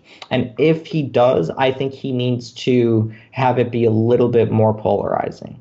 Yeah, the thing I always think is if I'm the big blind in a three-way pot and I was the defender against a pre-flop range and then the flop comes out Jack 10-8 with a flush draw, is that the other two guys have to be scared of me a lot of the time, and because I basically, as soon as if I auto check there and I'm usually going to auto check, they don't know. Like I could have the nuts and I could have just 6-5 off, 6-5 suited in clubs for a completely miss, and there's I could have all the stuff in the middle that would benefit from a free card, but they have to recognize me as a threat because they just have because I have a completely uncapped unlimited range, and so exactly. Yeah. Well, I think we're on the same page on this one. So like I mentioned, he ends up leading the flop. Both players call. It goes bet, call, fold on the turn, and then on the river, Josephine moves all in for Ruan's last 28 million on the Jack 10-8, Jack 6 board. Like we mentioned, Cliff gets the fantastic run out for this. Knows that he can shove the river. And Ruan's just kind of sitting there with, he's missed all of his draws. He did give it a think. So, some part of him thought I mean, obviously it's good to think things over. Some part of him thought that Cliff maybe missed a combo draw or something like that. Do you give any thought, if you're in Ruan's seat, to maybe calling with third pair here? I mean, River's an insta snap fold equivalent. I mean, I would still think for, maybe 20, 30 seconds just to verify that River's a snap fold. And I even think that, honestly, the way that Cliff played this, that you could probably fold a hand as strong as Queen Jack here. It would be an incredibly disgusting spot, and I would tank for so long. Either way, I don't know if I would find the fold with it. I'd be really, really tempted to fold. Because there's just not that many combos. I mean, I mean, if you get shown, if you find out half an hour later that Cliff had the ace-9 of diamonds, you're like, well, okay, that sucks. But that's part of poker. You don't get to just you're not going to catch every bluff. You're going to there's some bluffs in Bax's distribution for sure. Nobody's going to argue that he's only ever value betting there, but that's part of what makes him a good poker player. The other thing is that Ruane's flop decision, I think, is the second most interesting part of this hand. Okay. He flopped a pair and a straight flush that's draw. for sure. Yeah, I mean, a lot of people would raise there. Especially against how I would probably view Josephi's leading range, is that even when Josephi does have, let's say we think that Josephi's lead range has hands like King Jack, Ace Jack, Queen Jack, 8-9, 10-9, and then also has like 9-7, Jack 10, Queen 9. If Josephi does have Bear 9-7, we're still in amazing shape against it. We still have like 40% or whatever against it. Okay, that's one of the worst possible hands you could have. Yeah. If I have 35% plus against the worst hands in his range, I am so happily raising this flop, especially if I think that he's splitting his range here. And I think most people, when they do lead in this spot, that they are splitting their range, that I would just happily raise, get it in. And if I do see the Queen 9, which is just the worst position we're in, well, we have 3 chop out. Well, sorry. Depending on whether or not he has a 9 of diamonds, we have either 2 chop outs and, straight flush draw, or we have 3 chop outs and, we have a ton of diamonds. And we even have like running full house and running ace king and whatever, king 9 and blah, blah, blah chop outs. We have so many ways to win or chop that, okay, whatever, let's go with it. And it's such an amazing spot to apply a ton of pressure against a split range. I think that the only interesting decision Ryan had was flop, and I think that he should heavily lean towards raising it. Yeah, that's interesting too. And another thing that say it goes bet raise call on the flop, there's certainly an opportunity to blow Cliff off the hand on a future straight, or most likely the turn, because the turn would set him almost all in. So you can even imagine a situation where he doesn't quite improve to be beating Cliff's hand, but he ends up stealing the pot with whatever 25% equity at that point. Absolutely good point. Not too long after that, hand number 155, Mike Rowan is eliminated. It looks like it's pretty standard. He's down to 15 million at this point. Qui Wen raises to 2.7 million under the gun. Rowan with king queen suited in the small blind moves in for his last 15.7 million. Qui Wen gets the count, ends up calling with ace jack. Rowan again king queen suited. And, the board runs out dry for Ruan. He ends up finishing in 4th place. Yep, pretty unlucky. Yeah. So then we move on from there over. We'll jump forward to day 3. So, of course, 3-handed play. We played from 9 down to 5 on day 1. It was scheduled to go from 9 to 6. But apparently, from what I hear, ESPN thought it moved too quickly from 9 down to 6. They made them play from 9 down to 5. Ended up being a very short day 2 with I'm going from 5 to 3 as expected. Yep. And they played day 3 on 3, and we've also talked about what a marathon, of course, day 3 was. Yeah. So Cliff Josephi comes in as the smallest stack. Win and Veo were very close to start the day. Actually, no.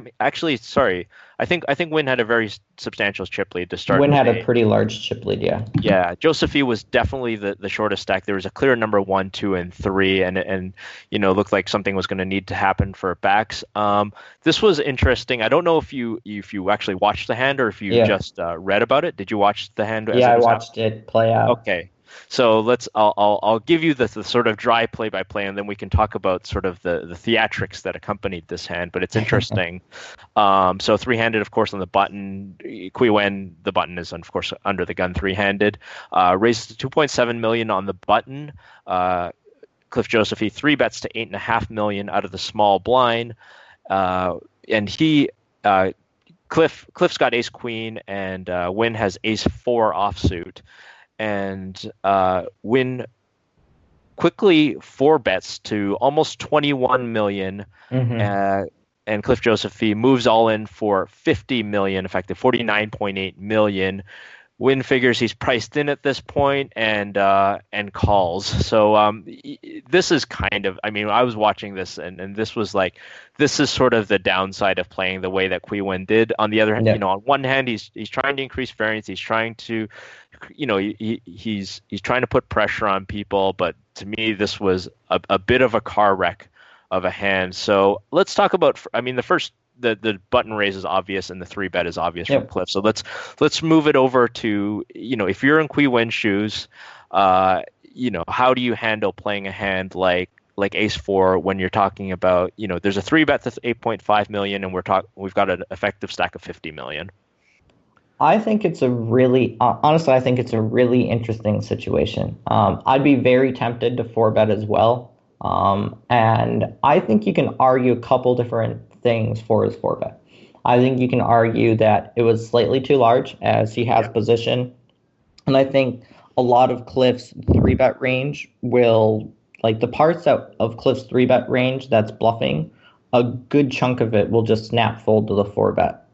And then the rest is just even so if you strong. make it 16 and they'll fold even if you make it like 16.5 million or something that theoretically Cliff's pot odds should dictate a call with most of his three bet range, but in practice, given that we've got money jumps, given that if he really just has like Jack 7 suited or something like that, some sort of silly nonsense that he got out of line with, he's going to fold even if Win makes it like 17 million, and then he can sort of save 4 million against the when he gets shoved on, right?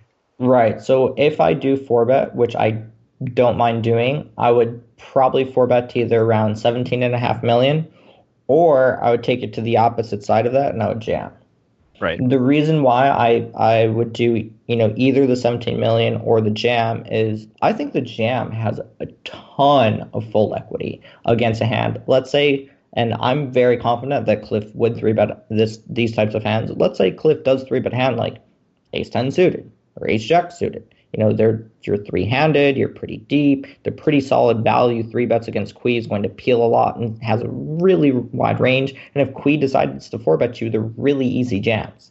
Mm-hmm. However, if Kui jams on you, there's so incredibly disgusting spots like ace 10 suit and ace jack suit and even ace queen off, especially ace jack off. They're really disgusting spots when Kui just four bet rips on you, because his four bet jam range, well, technically should have hands like ace four. It's also going to have like a lot of mid pocket pairs and that type of stuff, which you have fine equity against. But like if you look at his overall range, you have so much less equity and you're in such a worse situation than if he just four bets and you jam.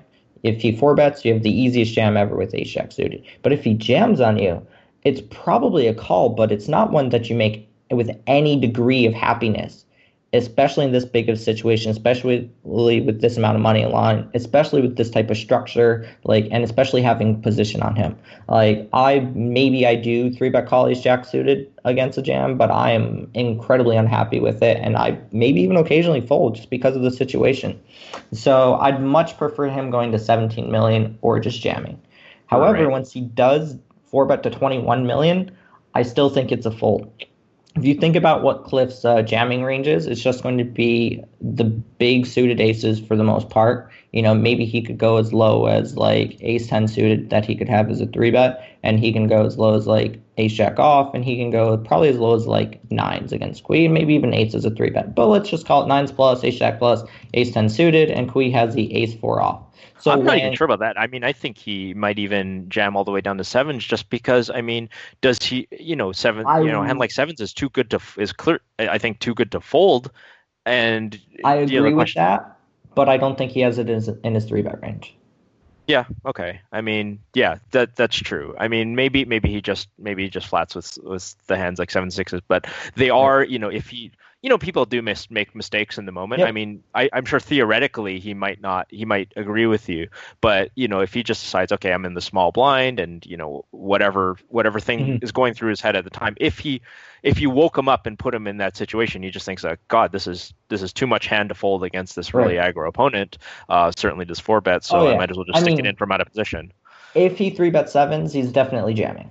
Right. I don't think that's a question. I just not certain if you three bet sevens. Got it. But so either way, ace fours should have about 28% against what Cliff's, three betting to five bet jamming. Right. And I think the break even point was right around 30%. Yeah, he's calling 30 million to win about 75 million or something like Yeah, that, I or think it's 73. like 30 to 74. So 74 divided by 30, which is 2.46. So 1 divided by 3.46 is 29%. Yeah, so he doesn't usually have 29% against Cliff's No. range there, and that's not, of course, that's just straight chip EV. That's not even Yeah, yeah, yeah. counting anything else. So yeah, I mean, I think we agree that it's a bit of a blow up. It's sort of, I mean, if taken in the full context of the way that he played, just putting people in spots like this, it's very easy to understand Quewin's thought process. I Yep. mean, he very much danced with the girl that took him there Oh by yeah, making like this big call off, and it wouldn't be the last time that mhm. we saw him call off super light in spots that would make most pros shudder. Oh yeah, definitely. And like obviously while it's, maybe slightly a bad call, honestly for him I think it's perfectly reasonably fine for him to do it. I Right. don't see it It as may being a increase his big equity. mistake. Right. It's one of these ironic things where, well, he's up against two professional poker players.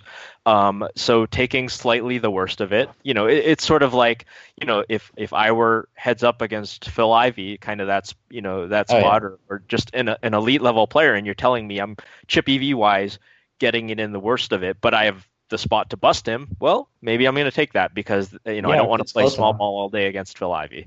Yep, agreed. If it's like really close, like this is really close, yeah, I'm not surprised at all by this hand, and I really don't blame him whatsoever for making this play. Right. So, so that ends up being a double up, and all the backs rails being happy. The board runs out clean for him. Backs rail is super excited. He's all of a sudden back in the game. How many hands later is this? Oh, 4 hands later, we moved to Yeah. that was hand number 167. We moved to 100. Hand number 171. Of course, still, in the first 20 minutes of play at this final table, I think the cooler of all coolers seems to come Yeah. down. But even in this cooler, there's a lot of interesting things to Yeah. discuss, or at least one interesting decision to discuss. But this is a three-handed pot involving all three players remaining. Bax raises on the button to 2.5 million. He's got pocket deuces. Gordon Veo out of the small blind with pocket threes calls. Qui Win ends up picking up Ace Jack, squeezes to 7.7 million out of the big blind, and both guys call. So we've already got over 22 million in this Yep. pot, and sort of everybody's saying, boy, I mean, there's so many cooler potential flops here. It could be a Yeah. Jack high flop with a deuce or a three. It could be an Ace high flop with a deuce or a three. And what it actually comes down is King 3 deuce rainbow set over set. Gordon Vio hits set over set on backs, and if you're watching this at home, you're watching a car crash in very very very slow motion. As you know exactly what's going to happen. Yeah. You're not sure exactly how it's going to happen, but it's going to be ugly for backs. Win ends up leading. He, of course, squeezed three bet. So, on this very dry flop, ends up betting out 9.9 million, which is Yep. always is kind of the internet poker bet. Like, why didn't you just bet 10 million? Yeah, pretty much. He just wanted to make it look better. He bet 9.9 million. Cliff Josephine in the next seat, with, of course, bottom set calls. And then Gordon Veo overcalls with middle set. And now we've got 53 million in the pot. The turn's a 4 of diamonds, so second diamond on board. King 3 deuce 4. Veo first to act checks. Win ends up giving up. He checks his ace jack. Cliff Josephine bets 21 million in the pot, a little under half pot. Veo takes a couple of minutes and he shoves for 75 million. when obviously folds his ace jack, and Cliff Josephine in a spot which, depending sort of who you are, is either a quick snap call or a fold. This is one of the most, I think this will be talked about for a while, because I mean, this is such a disgusting spot for Bax. He's got bottom set, and literally there is one hand that he is losing to, because he knows that Veo doesn't have pocket kings because of the way it played out pre-flop, and he shouldn't have any of the other. There's no two pair hands he could be shoving for value here. A wheel is not really a realistic hand either. So basically, he puts Veo on exactly one hand. It is exactly the hand that Veo happens to have. But can he really fold? I mean, what is going through your mind if you've got pocket deuces and the only thing that you can realistically come up with that your opponent can have is exactly what he has, which is middle set? The thing is let me preface this a little bit. Okay, so I think that this hand is by far the most interesting hand of the tournament. And I think it's just such a cool, unique situation for both players. And I also want to say that while Bax getting in, I honestly think is a mistake. I don't blame him whatsoever for getting it in. Right, it's a mistake, but it's a mistake that I would make every day of the week. I don't know if I can fold this. Even if I here's know the thing for me here is that if I find the tank, I find the fold. I don't know if I find the tank, though. I don't know if I get to the point where I'm 90 seconds or later into the hand and thinking about it. If I am, I fold almost always. The difficult part for me is taking the time, because I think once you do break down Veo's range, he just has threes. There's literally no other hand that he has except for threes. And I also think that Veo jamming the turn here is not only is it a mistake, but it's a much bigger mistake than Cliff calling it off. The reason being is, if your range just looks like exactly what it is, and you give your opponent an incredibly difficult spot with the hand that is effectively the second nuts, you shouldn't be jamming here, because your range is just so strong.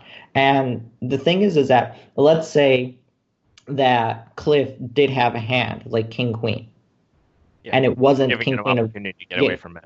Yeah, you're giving him not only an easy fold, but the easiest fold of folds. The only hand that he has a difficult decision with is deuces, which you get in on almost every river anyways. So Veo's turn jam, I actually view as being not only a mistake, but a pretty large mistake. And Bax, once you break, so pre-flop, Veo's calling range out of the small blind is definitely going to have hands like, mid-pocket pairs and small pocket pairs. Sure, it could occasionally have a hand like the suited wheel cards and that kind of stuff. But when he overcalls flop, I can't really see him overcalling with 5-6 suited ever. And maybe he could call with ace-5 of spades, ace-5 of clubs, or ace-5 of diamonds, but I don't really see Veo doing that in this situation. I wouldn't necessarily dislike it, but I don't really see him doing it with it, and I slightly would lean towards disliking it. I don't think it'd be terrible, but I would lean towards not being a huge fan of it. So there's one thing to mention, and I agree with you 100% on this, that you're giving an opportunity to sort of fold his kings. But there is a player. I mean, because of the relative seat position, there's still Qui Wen behind, who could have aces, or maybe could have aces or ace king, and there's still like the 5 on the river that could blow it up, and this pot is huge, and you're playing for a ton of money. So in the situation, it's really, we talked about this when he had the pocket eights earlier, but it's really you're, even if your brain says call, a lot of your stomach sort of says shove, just take the pot and be happy with what you got. I mean, obviously it's not the chip EV thing to do, but there's still how gross will you feel if the river's a 5 and you've let this guy overcall on you? I don't Just really saying. expect Kui to ever check a king on the turn. Maybe he checks like the only king or the only types of hands I'm exactly worried about when possibly overcalling with if we call are like pocket fives and like king five suited or something like that, Right. which I doubt he plays exactly like this. So because when 3-bet pre-flop, like jamming the turn by Veo, I understand why he did it, but it's still a big mistake. Right. Like, But I mean, it's Kui Win, right? Like he could have 9-6 Right. of diamonds, like or 9-7 of diamonds. I mean, he could. I mean, there's no end to the sort of nonsense that he might have. He might have ace deuce of diamonds or there. I mean, most people, yeah, they're going to have like kings mostly in their range and like they're going to have like a lot of like tens here, right? Like I mean, I think when you're talking about most people, Kui Win like after 3-betting pre and c-betting the turn and checking like that's just a huge white flag. But there is actually potential, I think, specifically for Kui Wen to have some equity here. So just devil's advocate, maybe that Right. a lot of that's going through Veo's mind when he's I could making a decision certainly whether see to that. call or win. Yeah. And it's not a very large jam. So like I said, I completely understand him Right. doing it. And it's a but huge pot. It's Yeah. it's already a huge pot. Yeah. But I So- still view it as being a pretty significant mistake because the main opponent that you're really going after here is just Cliff. Obviously, And yeah.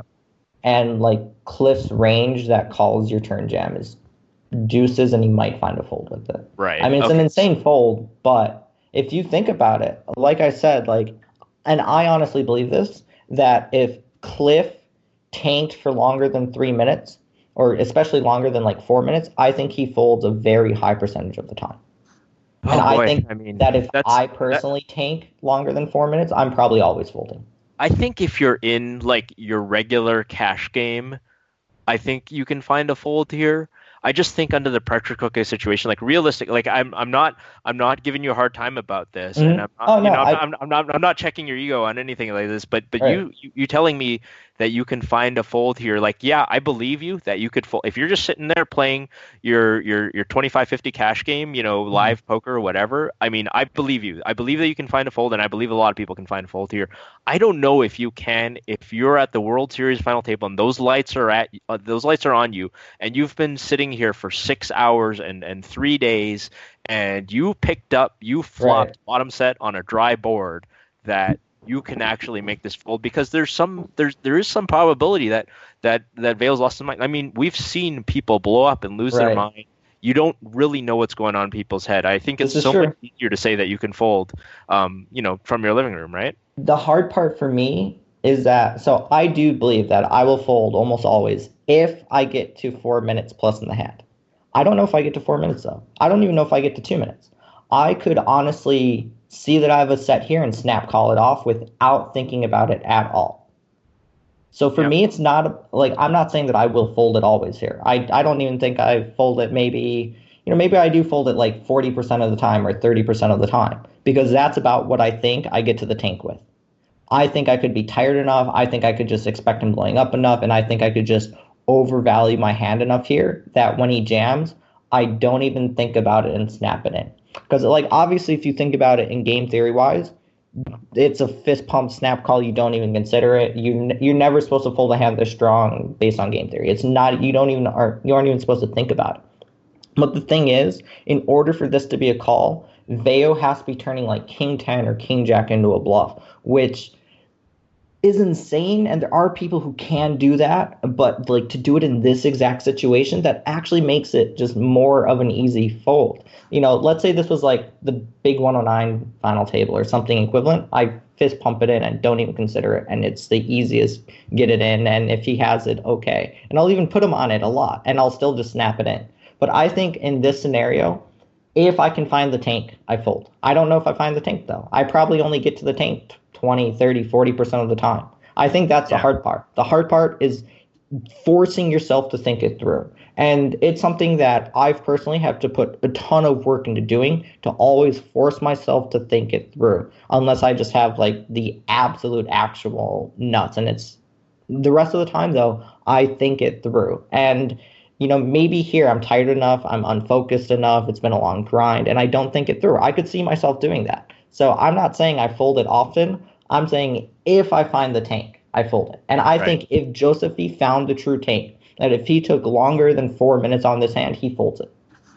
Yep, it's and it would have been unquestionably the greatest fold in World Series history had he managed to pull it off, and it's something that we would probably spend the whole hour on. I mean, you know, it's an interesting hand because it's like I said, it's like, well, you can put him on exactly. There's only one hand he can lose to, and it's exactly the hand that he's supposed to have, and it's exactly the hand he did have. A brutal spot for any thinking kind of professional poker player, and just, you know, your heart goes out to the guy because, you know, obviously he wanted that. So, you know, Bax ends up rallying a little bit after that. You know, there's some interesting hands along the way, but, you know, unfortunately we won't get able to talk about them. And we still haven't all this discussion, and we still haven't gotten to the heads up proportion of the contest. I want to get into that real quick. There's a bunch of interesting stuff in the heads up. We've alluded to it earlier that it seems like Queen got the best of them. So we moved to hand 209. They're heads up at this point. I think Queen's got a small chip lead at this point, but he ends up turning it into a big chip lead on this hand. So heads up on the button. Gordon Vayo's the button, and he's first to act. He raises to 4 million here. He's got ace 9. And Queen calls from the big blind with the queen 5 of clubs. The flop comes down ace of clubs, 10 of spades, 9 of clubs. So Queen with a queen high flush draw, and Vayo flops top and bottom pair. So this looks like an action flop right away, which it would end up being. Queen checks. Gordon Vayo bets 3.7 million, and Queen with the second flush draw. Check raises to 9.7 million. Vayo calls the 6 million. And then the king of spades comes on the turn. So now, you know, Queen with also a Broadway draw to go with it. He bets 27 million on the turn. Vayo still has his aces up. He calls. We got 83 million in the pot that goes into the river, which is the king of clubs. So pairing the king and giving Queen the nut flush, but not the nuts, because obviously the board pairs in the river. So we have a final board of ace, 10, 9, king, king with 3 clubs out there. Win snap moves all in for 107 million, and this could have been the end right here. So you know, Vayo's 2 pairs counterfeited. He's left with basically top pair, no kicker. He is in the tank for 6 minutes, I believe.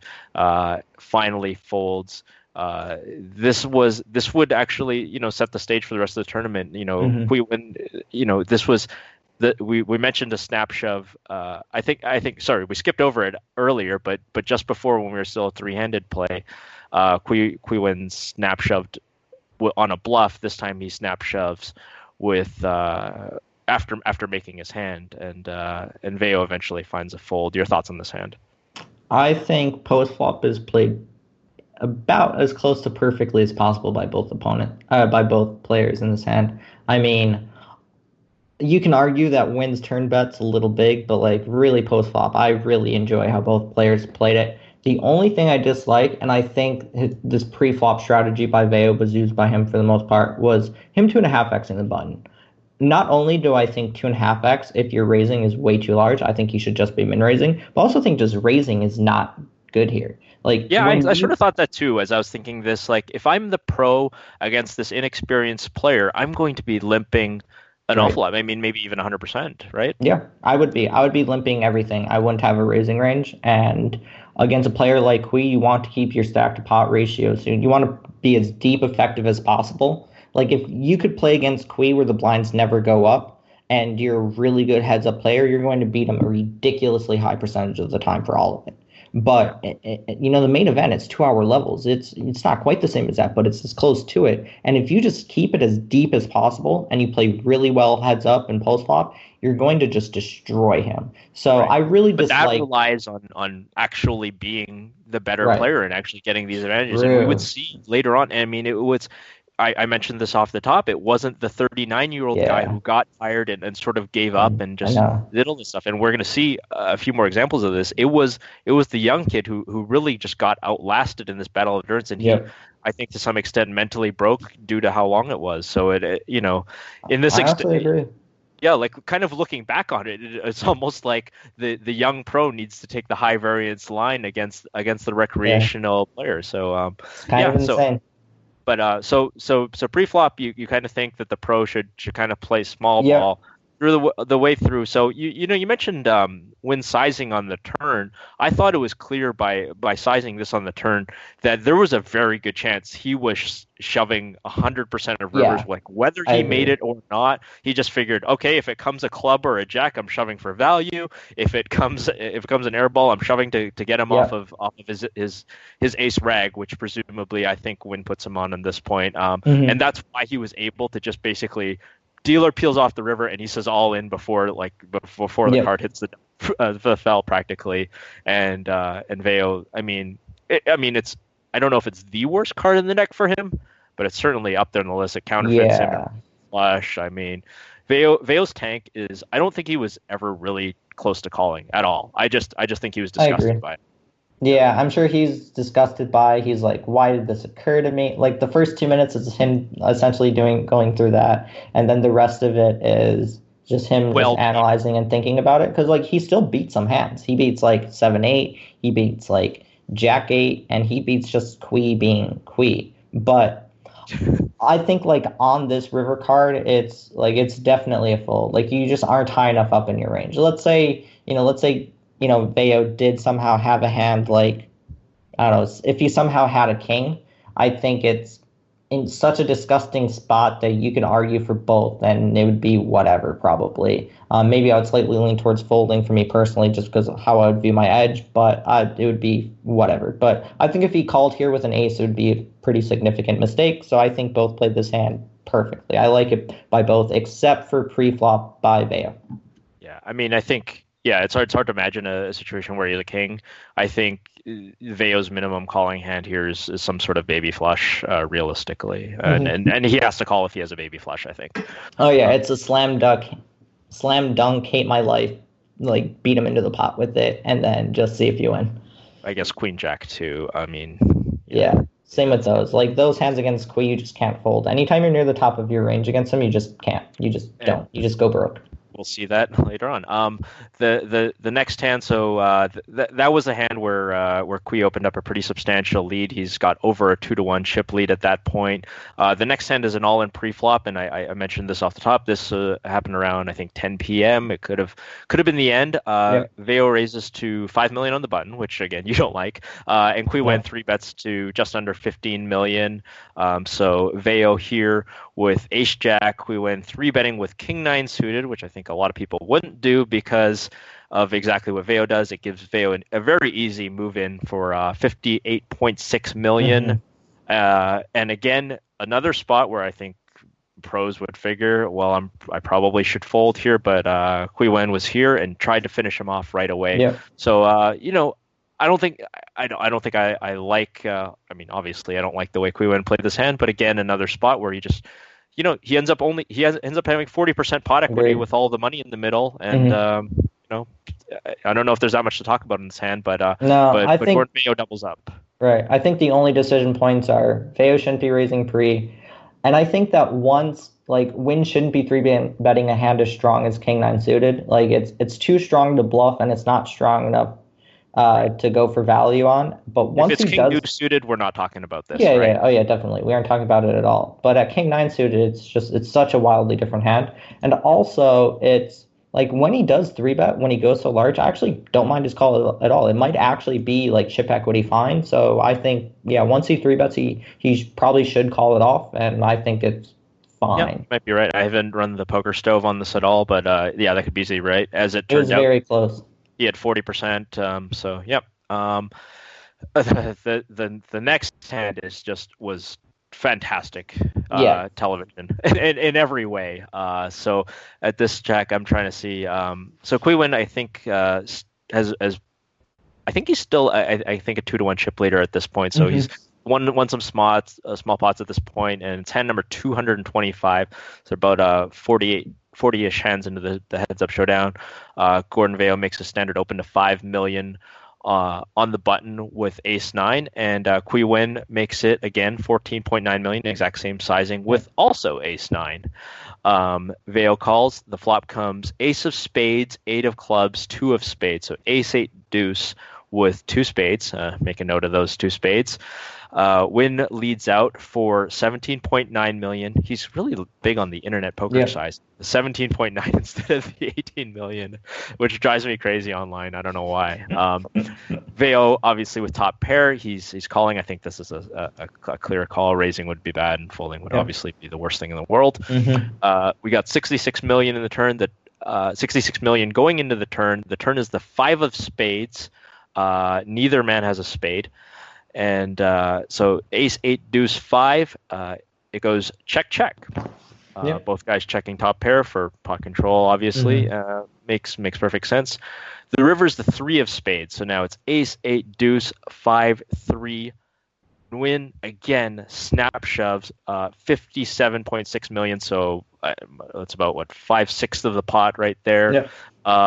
Just absolutely snap shoves. Veo thinks for a little while. Doesn't actually think as long on this one, and eventually folds. Again, this is another gross spot for Veo with exactly the same hand, ace 9. And again, an absolute terrible river card comes up. He actually did think for a while, which is like, but really this hand isn't about Veo's decision.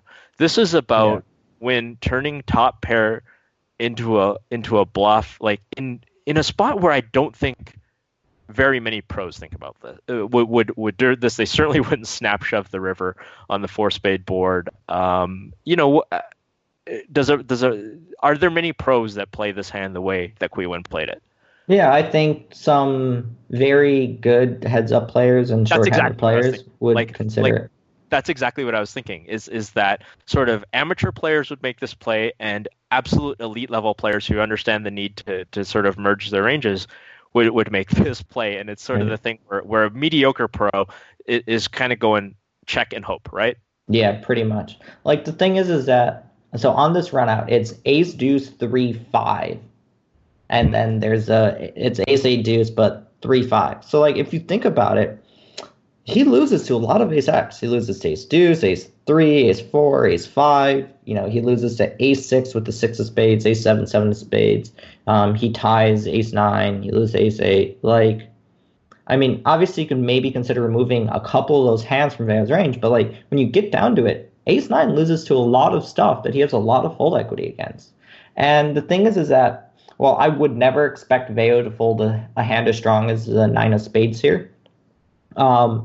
Wayne could honestly view him folding a hand as strong as the 9 of spades here. I mean, it wouldn't be incredibly out of character for Veo to make an overly tight fold. And honestly, like, I really enjoy how Wynn played this on the river. Pre-flop, again, ace 9 is probably a little too weak to 3-bet for value, but I don't hate it as much. I think his flop sizing was a little too large. But when he gets to the river, the way that this hand is played out and is set up, I think it's really cool. I don't necessarily, maybe it's not the best. Maybe ace 9 is just slightly too strong. But like if he had ace 6 here, I would just love it. I would absolutely love it. And I think it would be perfect. At ace 9, I think you can argue for both, and I still really enjoy it and like it a lot. Hello? Terrence? I still really enjoy it and like it a lot. Muted my microphone there, like the genius that I am. So and you talk, but this was one of the hands that Antonio he lost his mind over, and I think everybody at this point kind of became a Kui Win fan. I mean, this was the kind of thing where it's just like, wow, this guy is heart for days. I mean, we already saw it before with some of his loose calls, but I think before some of the loose calls that he made, it's kind of thing, he's a crazy Asian gambler, all this kind of stuff. And this was the hand where sort of people going like, wow, like this is something. And what's fascinating to me about when I'm watching this hand is if somehow Gordon Veo finds the tremendous call, like if somehow he calls it, he still only gets half. Yeah. That's what's horrible. What a horrible spot for him. And just, we talked about how Griffin Banger had it was frustrating. I mean, Veo, he might not be super happy with how he played, but boy, did he just get put in some awful spots against against such a tough opponent to deal with in the precise situations that he had. But I mean, that's what heads up poker is. It's having a lot of mediocre hands. You don't, it's nice. Gordon Vail got to this point by flopping 2 sets and having people bet into him. And you don't get just to have that all day when you're playing heads up. The very next hand, we're going to see more of the Qui Wen show. He raises pre-flop with the Jack 5 of diamonds. Gordon Vail defends with Queen of Hearts 9 of diamonds. The flop comes 9-4 deuce with 2 clubs. Vail checks it over to win. Wen bets, I think it was 9 million. I don't have the exact sizings on these, but I think it was 9 million. Vail calls with top pair and a queen kicker there. The turn is a 10. Vail checks it again. Win continues betting with the Jack high nothing. He bets 23 million into a pot of 33 million, and Vail calls again. So it looks like he's bluff catching here. He's setting this up. The river's a 5 of diamonds, which gives Qui third pair. He checks, and once again, Qui Wen snap shoves. He shoves 73 million into a pot of 83 million. Vail sitting there on second pair, tanks for about 4 minutes, and then finally folds. It seemed to me that Vail had set this one up nicely. He's like, okay, I'm against this super aggro guy. I defend my big blind. I flop top pair. This is fantastic. The river, the turn and river don't bring in the flush. They don't bring in scary overcards. There's no ace, no king out there. But then he folds the river, and this is a hand that I think people are going to talk about for a long time. And again, it's Win snap shoving the river in a spot where he actually has some showdown equity. I mean, he beats all the missed flush draws. He beats the I mean, I'm not sure what else Vail might be peeling with here, but I guess, with a 4, he beats the 4. He's made third pair on the river. A lot of spots where I think, again, a lot of people just kind of check and say, well, I've got some showdown value. I hope it's good. Yeah. But instead, he bluffs Vail off a hand that, in theory, he shouldn't be able to bluff him off of. So your thoughts on this? Gordon Vail folding Queen 9 on the 9-4 deuce 10-5 run out. I honestly think that this river fold is one of the biggest mistakes on the final table, if not just the biggest mistake. It's like, the thing is that, okay, so pre-flop, pretty typical. And on the flop, when c-bets, the commentators mentioned that he hasn't been c-betting a lot. But even with that, the river is a slam dunk, just in my mind, fist pump snap call. I mean, I would still tank. I would still tank for maybe 2 minutes, and then I would come to this exact. Screw it up. Make sure you didn't screw up your thought process. Right. Yeah. I would probably maybe it'd be because it's this stage. Maybe I tank 5 minutes, but the entire tank, all I'm doing is breaking down pre-flop, breaking down flop, thinking about his exact ranges, and then when I start combo counting, it's just the easiest slam dunk call. You just have to think about what is his range on the river and what do we lose to. We obviously it is Win. He can have hands like 4-5, ace-3, 3-6. There are hands that we lose to. He can have 9-5. He can have 10-5. He can have ace-10. He can have all these hands. Well, the thing is that also have all these busted straight draws. The Qui Wen, he shoves all in with a hand that he's quote unquote not supposed to have here, right? So I mean his bluff his river jamming distribution is just so wide here that when you're at you've got a top 15% hand, you just have to call. Whereas again, against a pro, maybe this isn't nearly as bad a fold, because against a guy who's not supposed to have a 5 in his range, a guy who's not supposed to have ace whatever, like ace jack or something like that, his hand has actually a lot less value. But against somebody who's this loose aggressive, I think it's an important lesson here in that when we analyze not this hand but sort of all the possible hands, I don't know how many times I've sat with sort of a casual player and you would see a hand, like, let's say this hand is different, and instead of Jack 5, Win has pocket jacks, ace 10, whatever.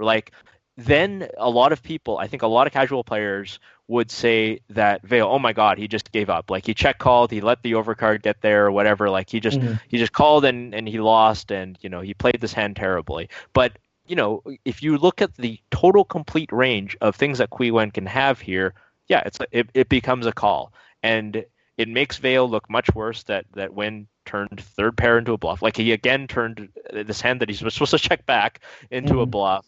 But I think it's important to remember, sort of in the overall scheme of things, that the way you're supposed to handle is against this type of opponent is probably check call, check call, check call. Even against a good heads up pro, and against it's still a call. It's still a call. Yep. It's still a slam dunk call. It's like you aren't supposed to fold a hand this strong in your range when you beat. If you just look at the straight combos, the number of straight combos there are, it's 12 king queen, 12 queen jack, 12 queen 8, then it's 16 king jack, so we're up to 52 combos, 16 jack 8, and 16 7 8. That's a total of 84 bluff combos just for straight draws that bricked out. And then you have to add on flush combos, and you have to add in some like ace 4 turns into bluffs, although probably wouldn't. But ace 5 turned into a bluff, probably wouldn't. But there are some other hands that you can add in. And then you add in the Qui factor on top. You're looking at dead minimum 100 bluff combos that he's bluffing always. And then you're adding in just random hands that he's bluffing. Yeah. So you're probably looking at like 130 bluff combos, and you're getting like 2.3 to 1 on the river. Even against a good professional, you can probably cut those bluff combos down to like maybe 80 on average. It's still a snap call because you would need him to have 120 value combos for it to even be a considered fold. Right. And my point wasn't sort of that my point wasn't that you shouldn't call down against a pro. My point was sort of against like it's definitely bad against Qui Wen. But it's more that when we sort of look at these situations, and I feel like every year where somebody makes, this isn't a hero call, but when somebody makes a call that isn't an obvious call, you get all these guys jumping up and saying, oh, he just lost his mind, just call him down there with whatever second pair, third pair, and something like that. You have to realize how bluffy the full distribution is in a lot of these spots. On runouts like this. So yeah, I mean, I totally 100% agree with your analysis there. I think this is going to be one of those ones where when Gordon Vio watched this, he's going to throw up a little bit, and this was sort of one of many spots where it's like, well, the tournament was in many respects his to win. Yeah, he didn't. I mean, he wasn't blessed with a tremendous depth of hands. He had tough decisions, and we don't want to. Again, we don't want to crap on the guy too much because we weren't there in his seat. We were in the comfort of our living rooms, able to sort of objectively think about this without all the stuff, all the chemicals going through our brains under the bright lights and with our friends and family in the audience. But that was just one too many. I mean, Veo, had multiple double ups all the way through, but it really seemed like he would double up and get scratched back down, double up, scratched back. And it was very hard to tell who was the pro and who was the baccarat player situation. So the final hand,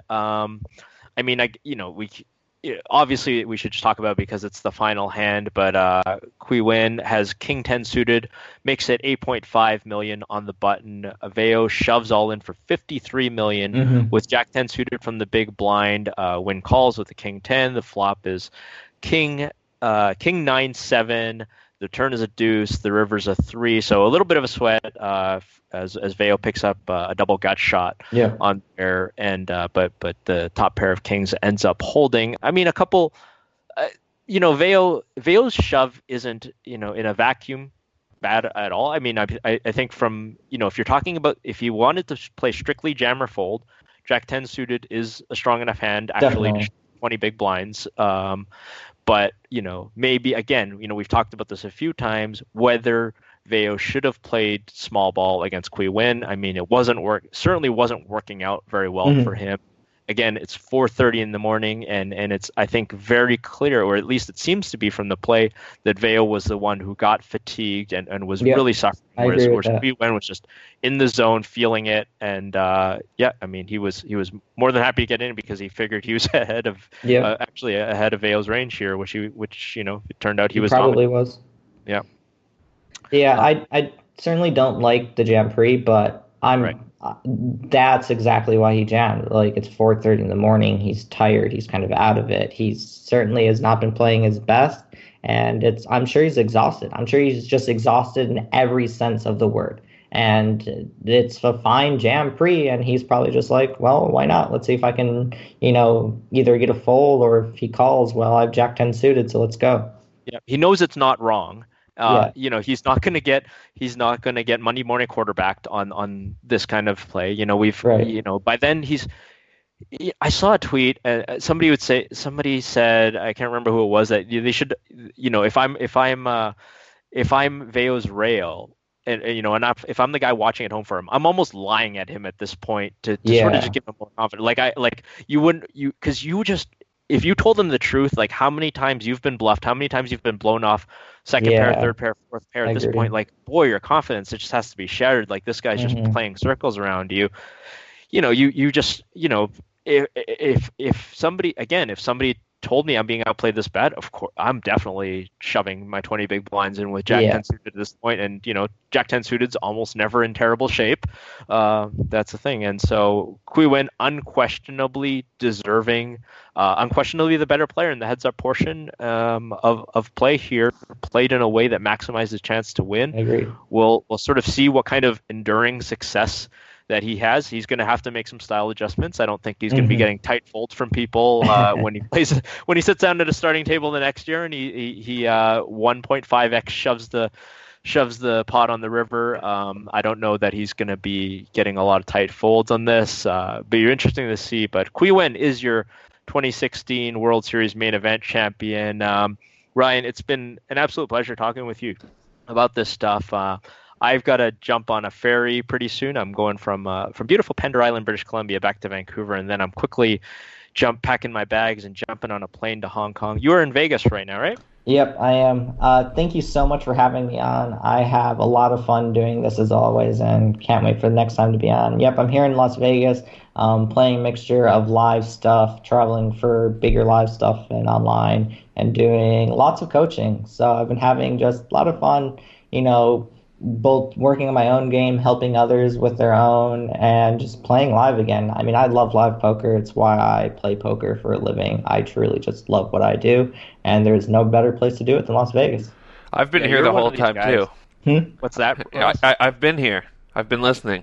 Yeah, exactly. Yeah, we usually hear a bit more from Ross, but hey, he's happy to. Ross, you're happy to take a back seat, get some knowledge dropped on you from Potential. I have one drop for you guys. Nerd! Very nice. Very nice. But yeah, Ryan, before we let you go, let folks know how they can get a hold of you. Whether it's on Twitter. We know you creep the forum once in a while at pokercast.2plus2.com. Great to get an update from you. So you're playing a little live poker. You've always been one of the guys that I've always found. You were raised on online poker like most of us of this generation, but you're always a social guy, and it's no surprise for me to hear you say you're playing live poker. So give folks an idea of your plans for the next couple months, where we might see you on a tournament stop, and how people can get a hold of you online. Well, there's a lot of live stuff going on in Southwest and in Vegas, a couple different series going on. There's like the SoCal Poker Championship, and in a month is a 5-Diamond Poker Classic, which I am so looking forward to it. Definitely top 3 tournament of the year for me. Just out of pure enjoyment and fun and just everything factor. And people can get a hold of me on Twitter at PotentialMN, so my screen name with an M and N on the end here on 2plus2. I'm Potential on 2plus2, and my website is pokerpotential.com. Thanks for having me on a lot. I really deeply appreciate it, and I really can't wait for the next time. All right, everybody, this has been PokerCast 436, our roundup of the World Series main event final table. Kui Wen, your new world champion taking over from Joe McKeon. A very interesting changing of the guard, like we mentioned. All this long streak of 20-something online pros has come to an end. An amateur, again, although he's supposedly a baccarat professional, is your new world champion of poker. We'll see. It should be an interesting little while. Let's see what kind of media coverage goes on. Please come to the forums, talk about it, pokercast.2plus2.com. Adam's going to be back next week. I'll be joining from Hong Kong. I am at T-Chan Poker on Twitter. Ross, of course, at Pokercast Ross.